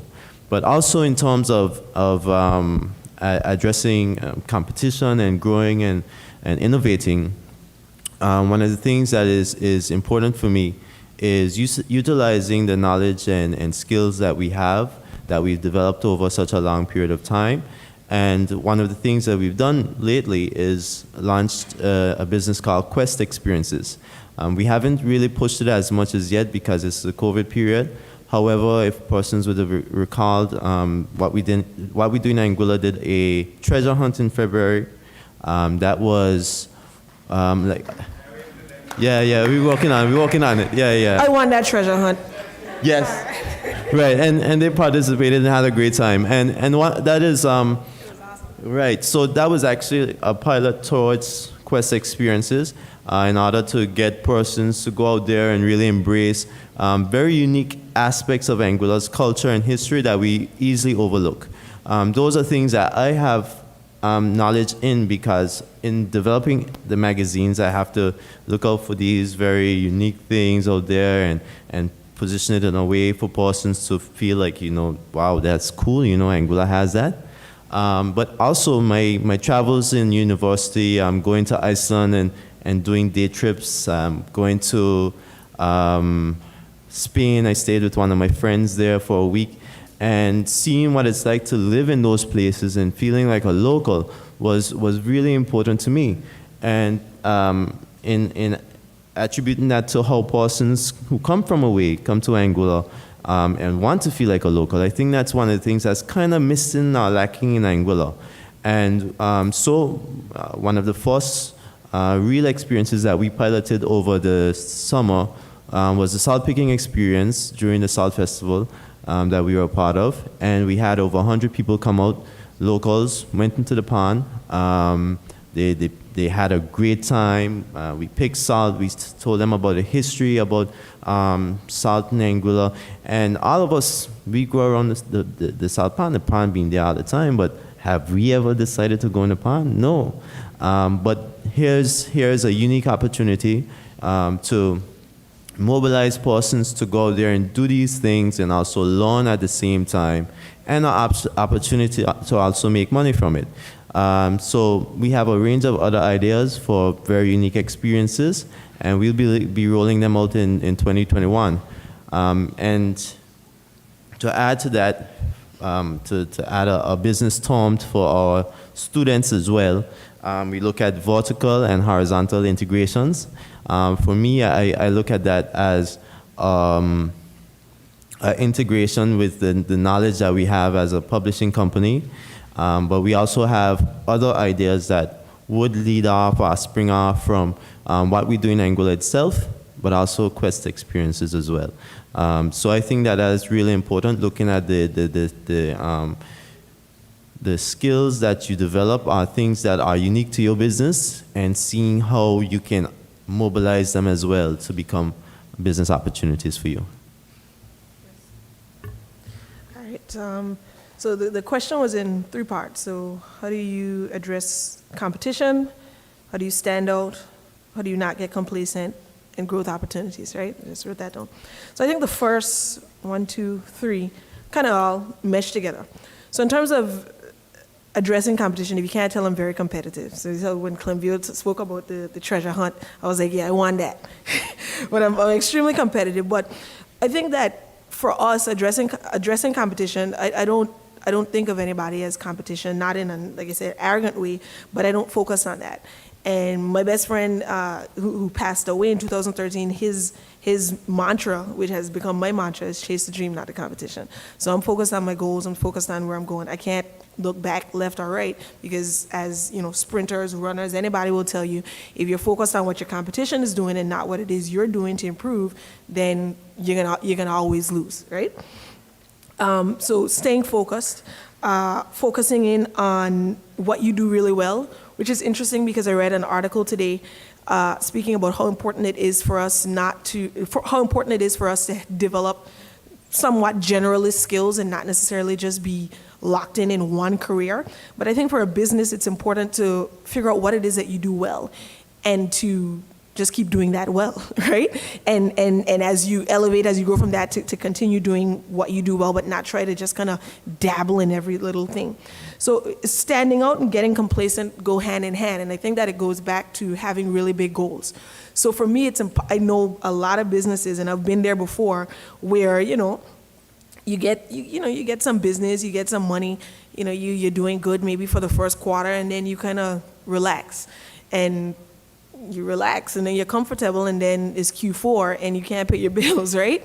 And so I think that as a business person, I think you have to be driven by something a lot bigger than just kind of making ends meet. That's the only way you're going to build something that's sustainable. My goals are huge. Like my Anguilla is like the starting point, right?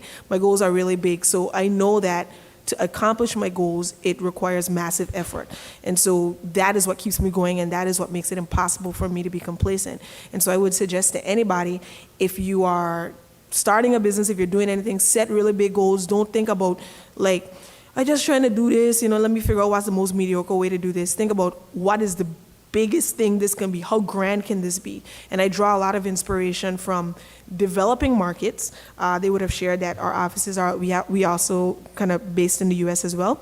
And so it was important for us to be there. It's important for me to be in a developing space or in a developed market because they are already kind of moving forward. And so I can get a lot of inspiration from there, and I know that I can then bring that back to my space, but not necessarily just kind of be like, the only thing I know is what I'm seeing around me. So it's really important to put yourself out there and to see what other people are doing and to see what the best of the best is doing and to know that you can be that as well.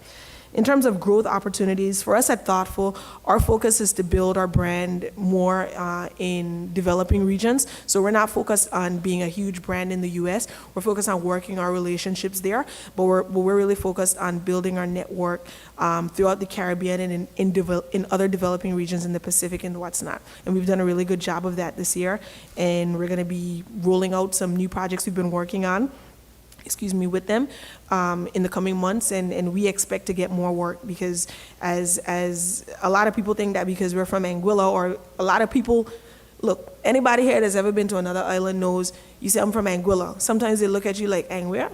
Like, you are in the Caribbean. How could you disrespect me like that, right? But that's how they don't really think about us like that.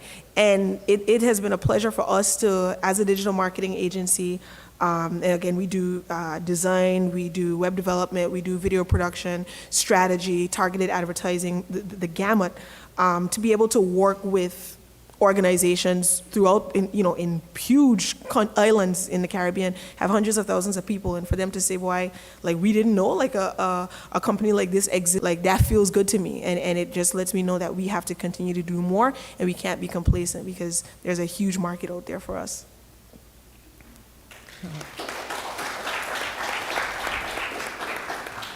Okay, thank you. I just wanted to add something. I cannot speak for Oshary, but based on the information received from him, in terms of growth, picture this. Young boy watching his older brother in a group, a part of a group, a male group. And then at 25 years old, he decides to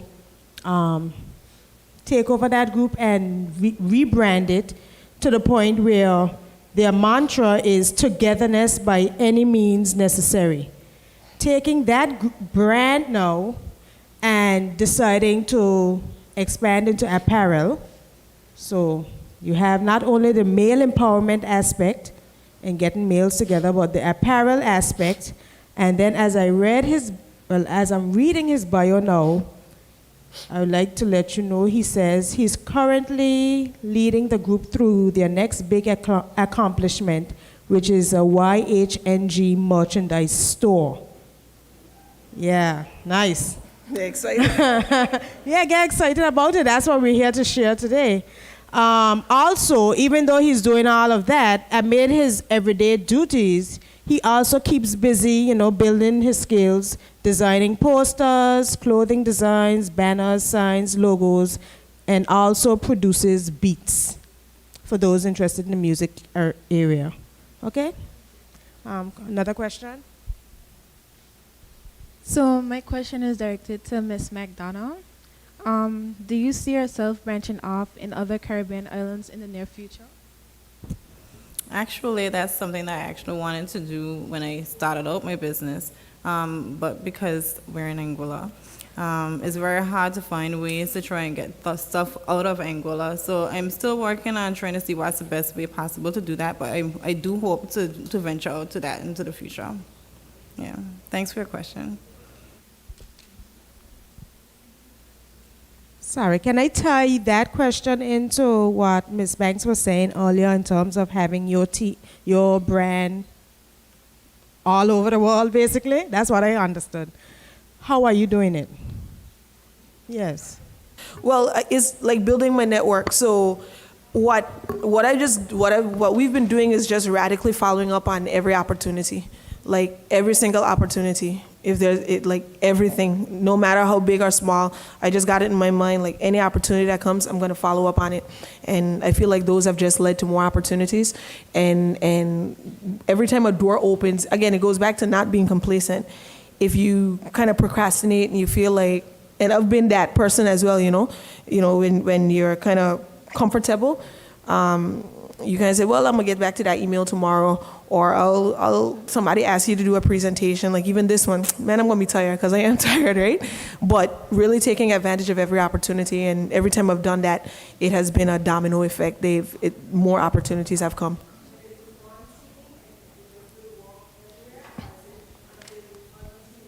Oh, okay, I understand the question. Well, we have our main team here, and we work with people all over the world, yeah. And Delvisia's industry is a bit different, so it's a challenge, like to try and getting stuff into Anguilla is hard, moreover getting it out, right? So that's a bit of a challenge, but what that is an opportunity. So if you think about it, you have people that have merchandise here in Anguilla. Rolanda's here with Beach Happy, awesome local brand. You have people that have merchandise here in Anguilla that they can't get shipped out. When you hear that, that's not something to sit down and think, by Anguilla ain't nothing. We don't have nothing here. Like, we just the dregs. That's something to sit down and think, like, yo, this is an opportunity. Like, I can actually create a business like this, and I need to figure out who I need to connect up with, what I need to do to export outside of Anguilla and to distribute, however you package it up. I'm not like well versed in that industry, but I just see it as an opportunity. Yeah. Sorry, I'd like to add. Well, yeah. Yeah. Right. That is true. And I was just gonna say, are you starting that business? No. I'm not starting it, but I want to put someone in here to do it, because I know we have some students doing logistics, and this would be a great opportunity for you to really think about that. Even if you do have a business maybe in that field, this is a great time for you to go into it and check it out and get yourself a great competitive advantage, because if you could solidify that access out, nobody could touch you for a while, Nobody gonna be able to touch you for a while. So think about that for a while, Yep.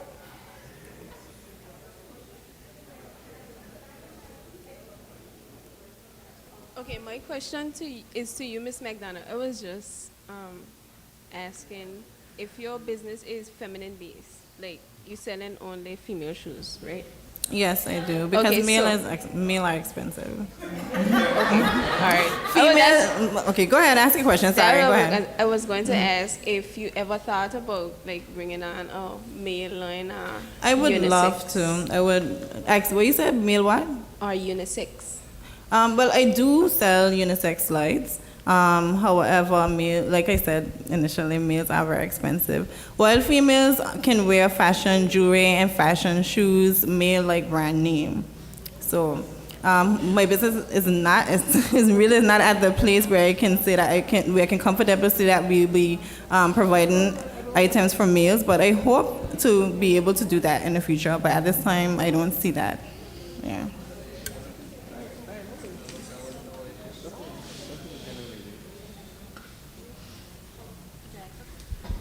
This is a student's question.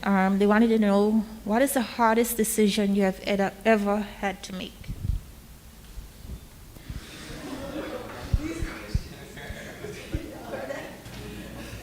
But for me, my hardest decision, because getting things into Anguilla can be a challenge. Sometimes I would have pop-up shops, and I would have other events I would plan to have. I would set dates, or I often do special orders for customers as well. And my biggest, sorry, what was the question? The question was what? The biggest. Right. Okay. So the hardest decision would be for me is setting a date for a pop-up shop and not having my items in time for the pop-up shop. And the decision would be to either postpone or cancel the pop-up shop even after advertising it. You know. So that's a challenge for me. And I came close to doing that one time, and I think that would have been a hard decision for me to want to actually postpone or to cancel it. I like to, my hardest decision for me was leaving to go to university. I left at a time when I would have just taken over the business. I left in 2016, I took over the business in 2015, and that meant that I would have spent 3 years out from Anguilla. And the idea of it was, you know, I'm the main person who would be making money for my family. Should I really go and put myself in debt? And would I be able to manage this business from away? And luckily, and also strategically, we were able to place the business in a position to be able to do so. Because with technology, I could design a magazine anywhere in the world. I could send it to the printers from anywhere in the world. And also time management. Time management is a very, very important skill to have. So I use that to balance my learning and also putting in work as well. But I also had a team of persons who are also in Sixth Farm, just like yourselves, and they were out there doing videos, writing articles, and keeping what we do in Anguilla alive. So I must say I was really happy to have that. In addition, I just try to focus on everything and use my time there wisely to broaden my ideas and come back empowered to do something. I would say to all of you to look at any challenges that you may have and really push forward, no matter if you think that you won't be able to do it or not.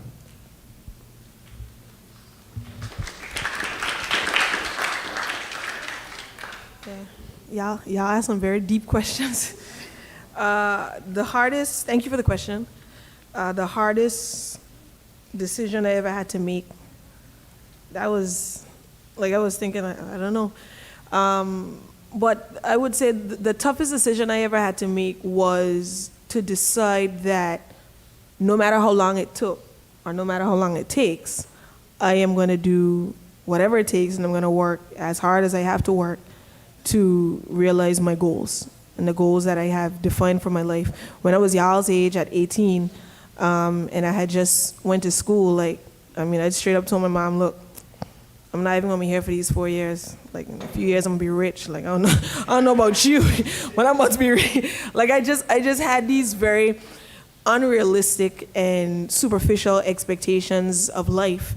And that was with me for a long time, and it was really frustrating, and it frustrated me for a while.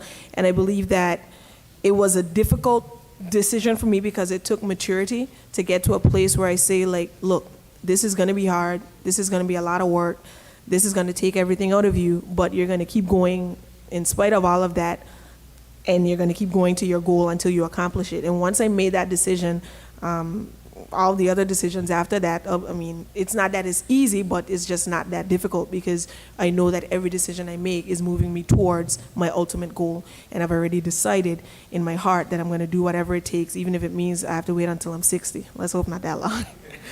Right? Okay, another question to Miss Banks or to Mr. Hodge. Since COVID, has your business increased since you are in a digital field? I'll start. It's difficult for me to say because I know a lot of people are in a bad place, but this has been the most successful year for our business because we're in a digital space. We have, like, and even out, beyond Anguilla, like a lot of it is outside of Anguilla, but we've just gotten so much more work and we've been able to grow our business because of some of the decisions that we took very early in the year. And we're reaping the rewards from that, and we're just very blessed. We're fortunate. We're not going to be complacent, but COVID has been a curse because outside of the fact that a lot of people are impacted economically, we also can't go anywhere. So you're kind of stuck in Anguilla, but you can't travel and experience the world. But outside of that, it has been a very we've seen a lot of growth in our organization as a result of the fact that people are respecting the need to bring everything online. Well, COVID has really been tough on me because our flagship part of the business is the magazine, and the magazine is dependent on ads. We give it out for free. So with other tourism market, we aren't able to approach persons to advertise because, you know, it would just seem wrong. They would definitely say no.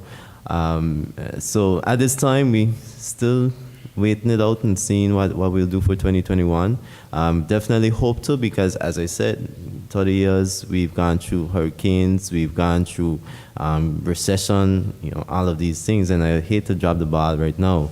But however, our video side of things that I mentioned to you came as a result of just 1 hour course, free course that I did at university. That has been what has been holding us up so far.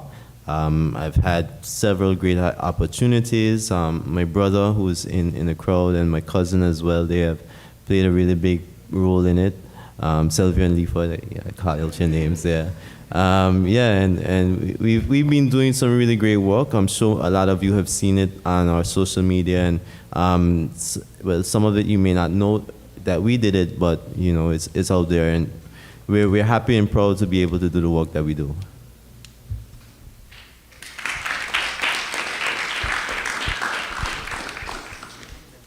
Good night. This question is for all three of you. So Mr. Hodge was speaking about experience being a big part of his journey. It helped him a lot. So I was wondering, how do you think you can make you as entrepreneurs more accessible to people who don't necessarily have means of formal education, so that you can meet the what's the saying again? Employ personality. That's not a word. Character. Employ character, not higher character, train skill. Right. So that you can you know, meet possible employees and then give people the opportunity to be in the field without receiving a formal education. Well, I think, you know, that is definitely a good question, and that is one that all of you have to really think carefully about. We spoke about networking. Networking means you have to go out there and you have to interact, you have to meet people. In terms of us being accessible, I'm sure most of you can pop up at Thoughtful and, you know, say, hey, Tahira, you know, I like what you do. I'd love to have a conversation. Yes. I mean, if I'm not in a meeting, yes. Yeah, well, yeah. I mean, you for sure could always shoot me a message. You can stop into, like, I've never not. Yeah, but I'll answer after. Yes. Well, you can contact someone on Facebook. Contact us on Facebook. You know, just shoot your shot. But one of the okay, well, maybe not. But yeah. One of the best things that I heard from university is that you can speak to anybody that's out there. It just takes you approaching them maybe adding them on LinkedIn, which is a professional platform. All of you should have LinkedIn. And saying, hey, hey Clemvio, I like what you do and what we do in Anguilla. I have an entrepreneurial mind. I have an idea. I'd love to get some ideas from you, some tips. Can you meet me for some tea or coffee? You know, that's a very, very easy way to start. And that would then put the ball in my court to decide if I, do it or not. But likewise, I also would like to promote our business persons to also become part of the Anguilla Youth Business Foundation as mentors who would be accessible through our Get Set program and the other programs that are available to be accessible to persons like yourselves. Nonetheless, it really is up to you to really go out there and meet people and talk and not be afraid, not to be shy. Because for me, I could say I was a shy person, but right now I'm fearless. Like I could sit up here and speak to you and not feel afraid. And you could do that too. It just takes practice. It just takes you going out of your comfort zone and making it happen. Clemvio said something that was really important. Everybody here should have a LinkedIn. If y'all don't have a LinkedIn, no, y'all in a sixth form, how old are y'all, 17, 18? Get a LinkedIn tonight, please. And don't post like a selfie like this. Like, you have to have a professional picture, right? But it's a good question. It's a good question. With us at Thoughtful, so we started recently Thoughtful Labs. You're in Thoughtful Labs, right? You're in Ariel's lab. So that's one of the ways that we, and Silvio's in there as well. So that's one of the ways that we make ourselves accessible to the community, and that, we have begun, and we're starting with people y'all's age and younger, to kind of provide some of the insight into what it is we do and help to kind of build some of those skills starting out. I have a group of young ladies, most of them are 17, and I love, like, I talk to them, and my lab is leadership and innovation, so, the applications were there, so of course you can just look out for those opportunities. But beyond that, I think it's what Clemvio says, like, you have to make yourself available.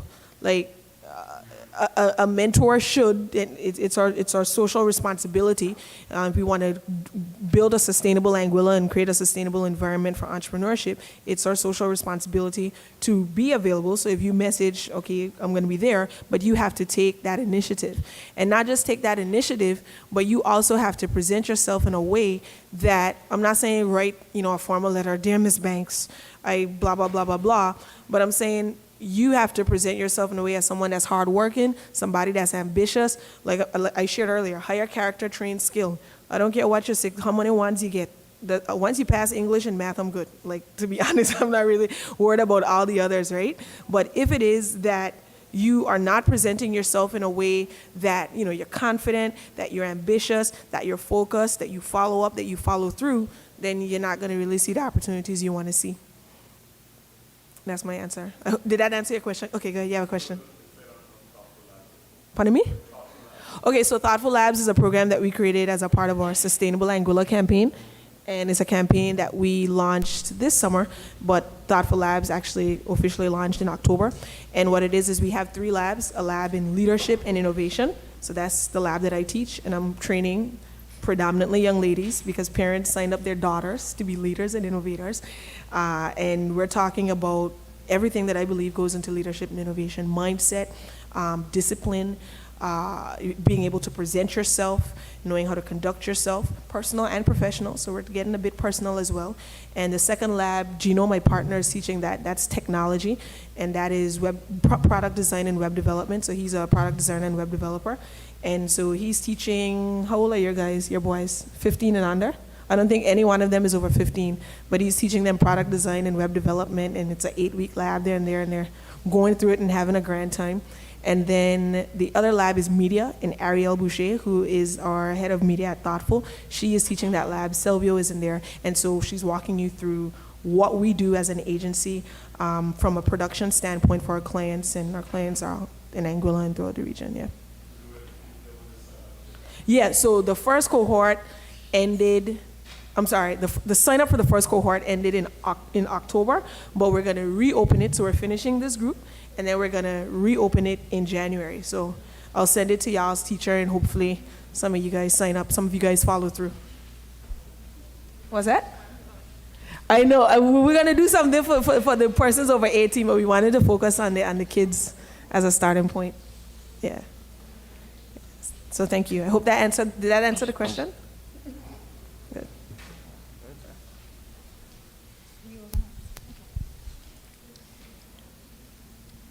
Yes, so I have a question for three of you. As an entrepreneur myself, it's a challenge that I go through, and everyone goes through it. There's this meme or a sign of entrepreneurship with its peaks and its lows. I'm sure everyone has seen it. So my question is, what keeps you grounded with all of life's challenges, stress, etc.? What helps to keep you balanced, refocus, recharge, or distract you from your challenges? Do you have a mentor or a support system that keeps you motivated or encourages you? All right. Well, for me, what keeps me focused and balanced? Well, added to the fact that I've always wanted to be an entrepreneur. After I got my son, having my son and having the business, it helped me to grow, and it also made me want to become a role model to him. So that is actually one of my drives for continuing with my business, and also my passion for the business as well, because I always wanted to be an entrepreneur. I'm very passionate about it. So that helps me focus, and it helps me balance. Well, for me, like I told you, I took over the business in 2015. At that time, I was 20.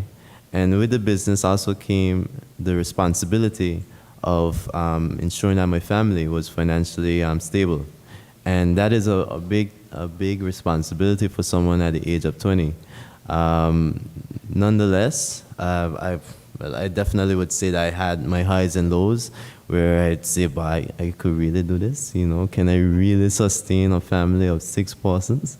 That's a lot, But I'm here today, and also, in addition, as I told you, I went off to university at the same time, and at times, I can't lie, I did feel demotivated, and also the atmosphere of England was one that could be very depressing, so that's why I travel a lot.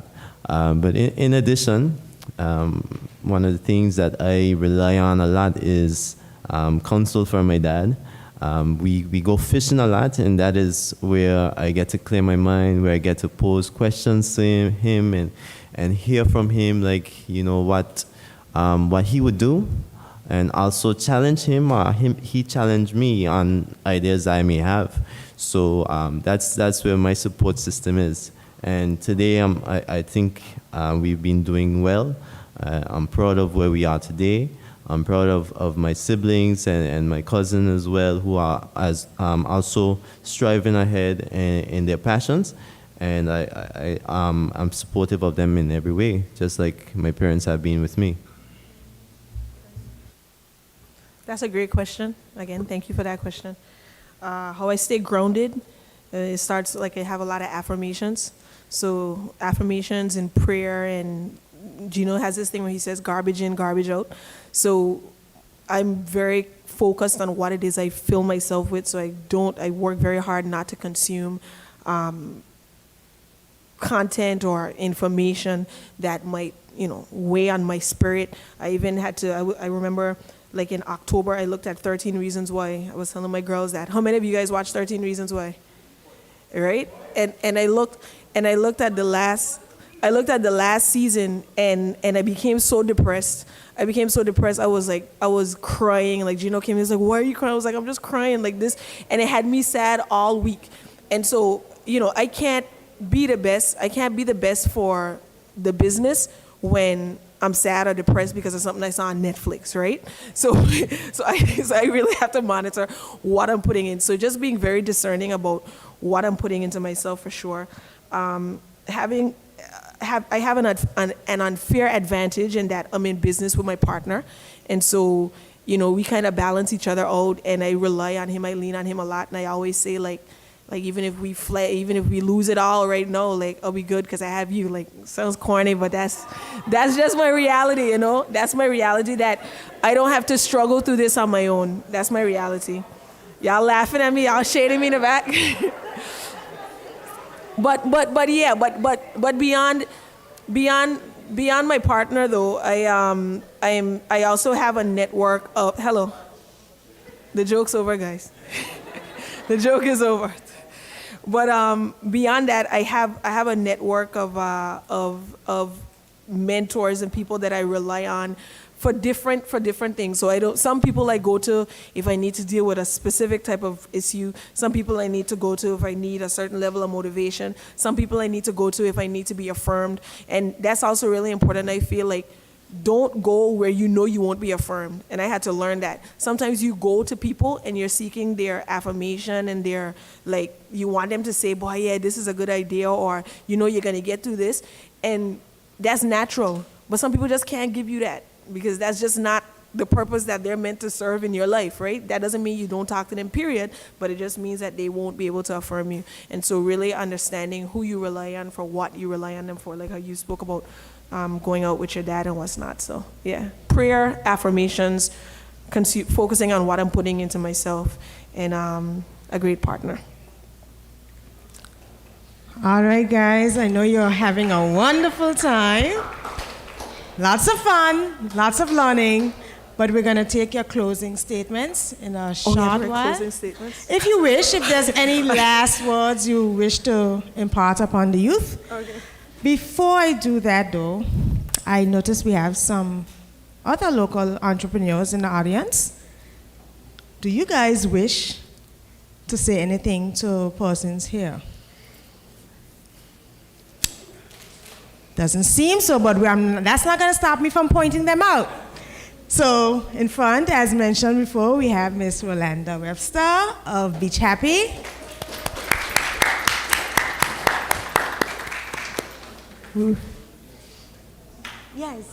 Yes. We have Miss Zinga Banks of Difference. The Difference. Yes, you can check her out in the media. Recently launched. Do you have anything to share? Whole completely different market that we all probably need. Anybody go to the accounting? No? Check out Zinga then. And then we have Mistress Twyla Richardson Thomas. Yes. Anything? I think you can share something. Okay, since Karina wants me to speak, for those of you who may not know me, I am what I refer to as a seasoned entrepreneur, and that is because even before I became a full-time entrepreneur, I started a tourism-related business where my husband and I rent baby equipment rentals, and we provide babysitting services to most of the hotels and the villas on the island. As you would imagine, that business is quite stagnant because we depend heavily on visitors. I believe in having multiple streams of income. So besides that, because that business on a norm is seasonal, my best friend and I, Latoya, we launched Confetti Dust Studio. When we started in 2012, we were the only company on the island at that time offering party planning for the children's market. Since then, we've seen quite a few other businesses, very similar pop up. But one thing I'd like to admonish or to encourage you is to stay true to who you are. I think Tahira or Clemvio would have said it, where you dabble into a million different things and you kind of lose the true essence of what you set forth and what you set out to do. Another thing I would like to encourage you to to stay focused and stick with a business that you're passionate about. I love children, so anything that involves children, I am excited.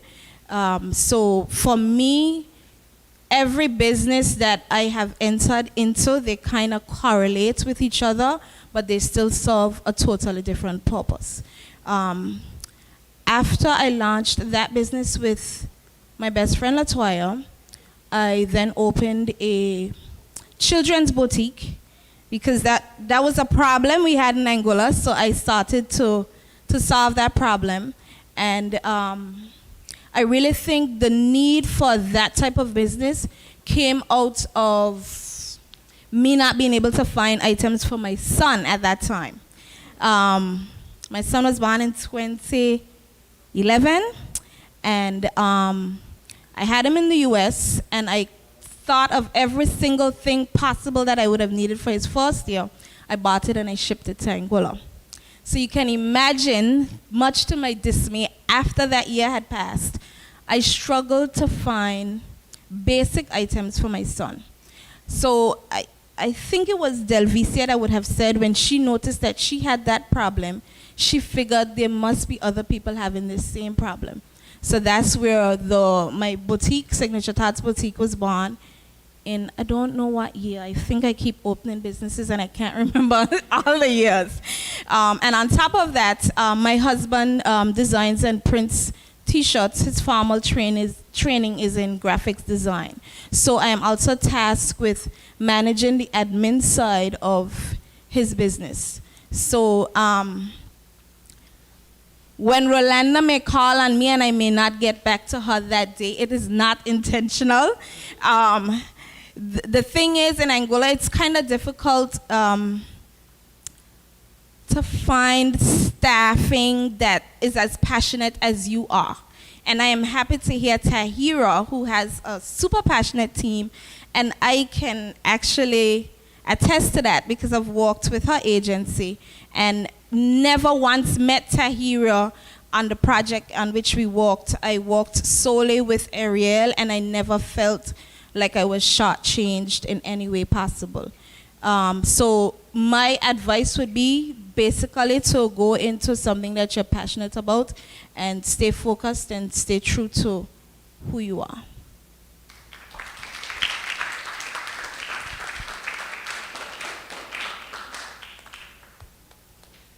I was actually just going to run to the restroom. Okay. So just closing statements now. You sure? Nobody, oh, I thought she was, I know Karina's back there looking for people to pick on. Okay. I didn't really prepare any closing remarks, but I just will say, I would just encourage you guys, first of all, to dream really big. I know that we come from a small island. I was like you guys. I didn't finish like high school here. I was here until third form, but I know that when you're in a small island, an island as small as Anguilla, sometimes it can be limiting because you feel like all you can be is what you see around you. But I want you guys to dream beyond that and to imagine beyond that, because like I said, for us to grow as an island, we need people to think beyond what we have now. And don't be afraid to do that. I don't want you guys to be discouraged because you will experience pushback. Don't look at it as a negative thing. Be prepared to work really hard. I'll say be prepared to work really hard. Commit to having a plan and being disciplined. Tia can tell you how you park up. She can tell you how rigorous we are in our organization. Like we spend almost $1,000 every month just on productivity tools to keep us structured and to keep the team on track. And it costs. It's an investment. Like I remember when all we spent was $20. But it's an investment, but it's an important investment because to succeed, you have to be structured, you have to have discipline, you have to work really hard. So beyond all of that, I want you guys just to, if you take away one thing from here, like don't be afraid to dream really big, don't be afraid to go for it, don't be afraid to work really hard for it, and don't give up. Just don't give up. That's what I'll say. Being an entrepreneur is about not giving up.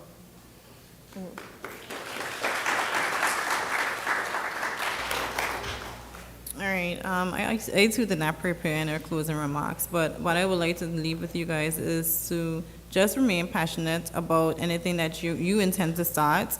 Don't just start a business because someone tell you to start it, or they think because they see you into fashion, or they see you into whatever it is that you like to do, and they think that you would do good into it. Do it because you want to do it, not because someone tell you to do it. Because if you're not passionate about it, I can't see how it will work. And that's basically it for me. And I also wanted to thank the National Youth Council for inviting me tonight. I'm out of my comfort zone, but I'm very happy to be here. And thank you guys for your questions.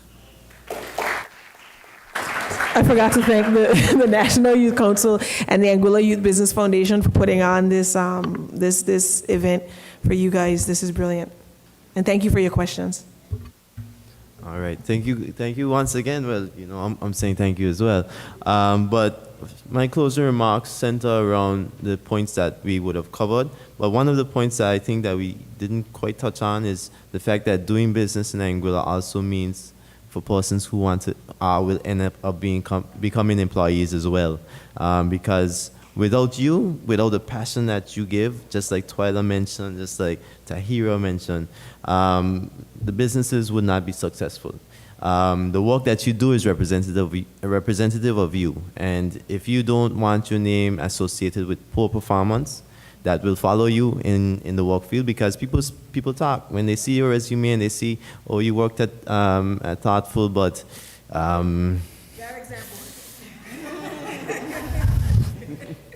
yeah, but just like that, it follows you. So you need to represent yourself always to the best of your ability. You want persons to say, when they say your name, to say that person is a lovely person to work with, and I recommend them to work anywhere. Next, handling no. You will get a lot of no's in business. People would lead you on and tell you, well, yeah, we're gonna do it, but then when you ultimately come for the final answer, they hit you with a no. That's probably one of the most depressing things you could ever get. And that's something that you have to grow to adapt and learn how to manage. I've had my share of no's. I've had my share of going, thinking that I'll get a yes, but then ultimately taking a hard no that make you, yeah. So definitely look towards ways of handling no. Do a lot of marketing research. Do your questionnaires, speak to people, read books and stuff. And also one of the books that I would like to recommend would be The Lean Startup by Eric Ries. And that touches on what Jamisa mentioned about starting a business without much financing, without much money. It speaks about starting your business along the lines of questions and KPIs, key performance, sorry, indicators, I forgot the last one. And analyzing how the business performs and making small tweaks using a small, very lean method of starting. CSR, just like what Oshary would have mentioned, corporate social responsibility, you have a responsibility to the environment that you will ultimately be benefiting from. So as much as you take out, you should also try to give back. Networking, very important. Start at LinkedIn right now. Meet people, speak to us, speak to others. I see the deputy governor in the back. I'll give him a little job. Go and meet him, shake his hand and say, my name is such and such. These are things that you need to do in order to advance yourself, in order to get new knowledge that would assist in carrying you further.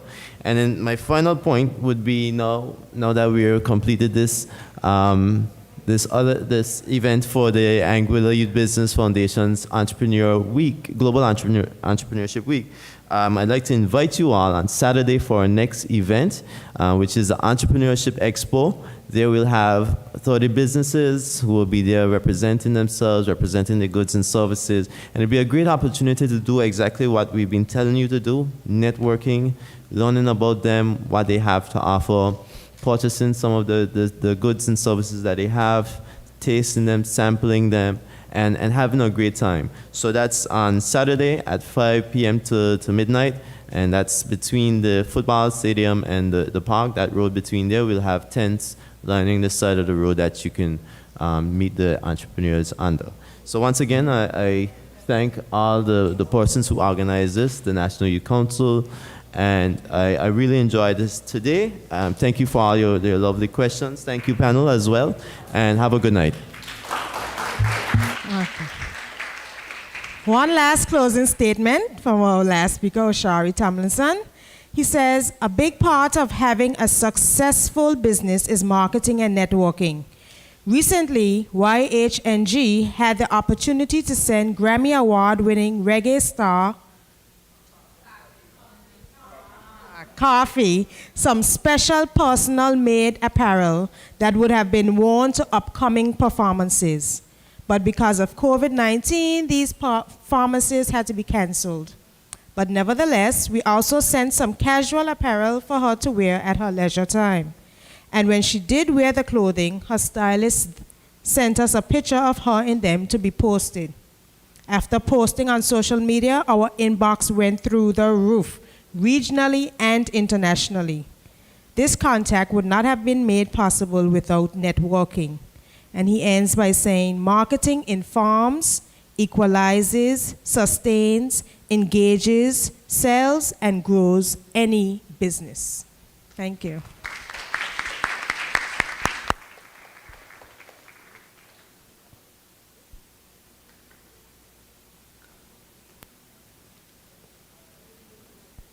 Yeah, we'll now have the vote of thanks by our PRO of the Anguilla National Youth Council.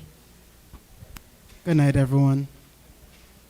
The Anguilla National Youth Council would like to thank the members of the council for their dedication and commitment to youth development in Anguilla. We would also like to thank the panelists, Oshary Tomlinson, CEO of Young Hustlers New Generation, who was unable to make it but was still able to send information for us to hear. Ms. Tahira Banks, co-founder of Thoughtful. Ms. Delvisia McDonough, CEO of Ruby Red. And Mr. Clemvio Hodge, chairman of the Anguilla Youth Business Foundation, for taking the time out and providing their expertise on this topic. We would also like to thank in Anguilla for their dedication to always everything youth-related. The Anguilla Youth Business Foundation for their support every year in doing this venture. I would like to also acknowledge the presence of the Honorable Deputy Governor, Perrin A. Bradley. The audience present and online for taking the time out to engage in our panel. On behalf of the Anguilla National Youth Council members, a heartfelt thank you to you all. Good night and reach home safe. There's also refreshments outside.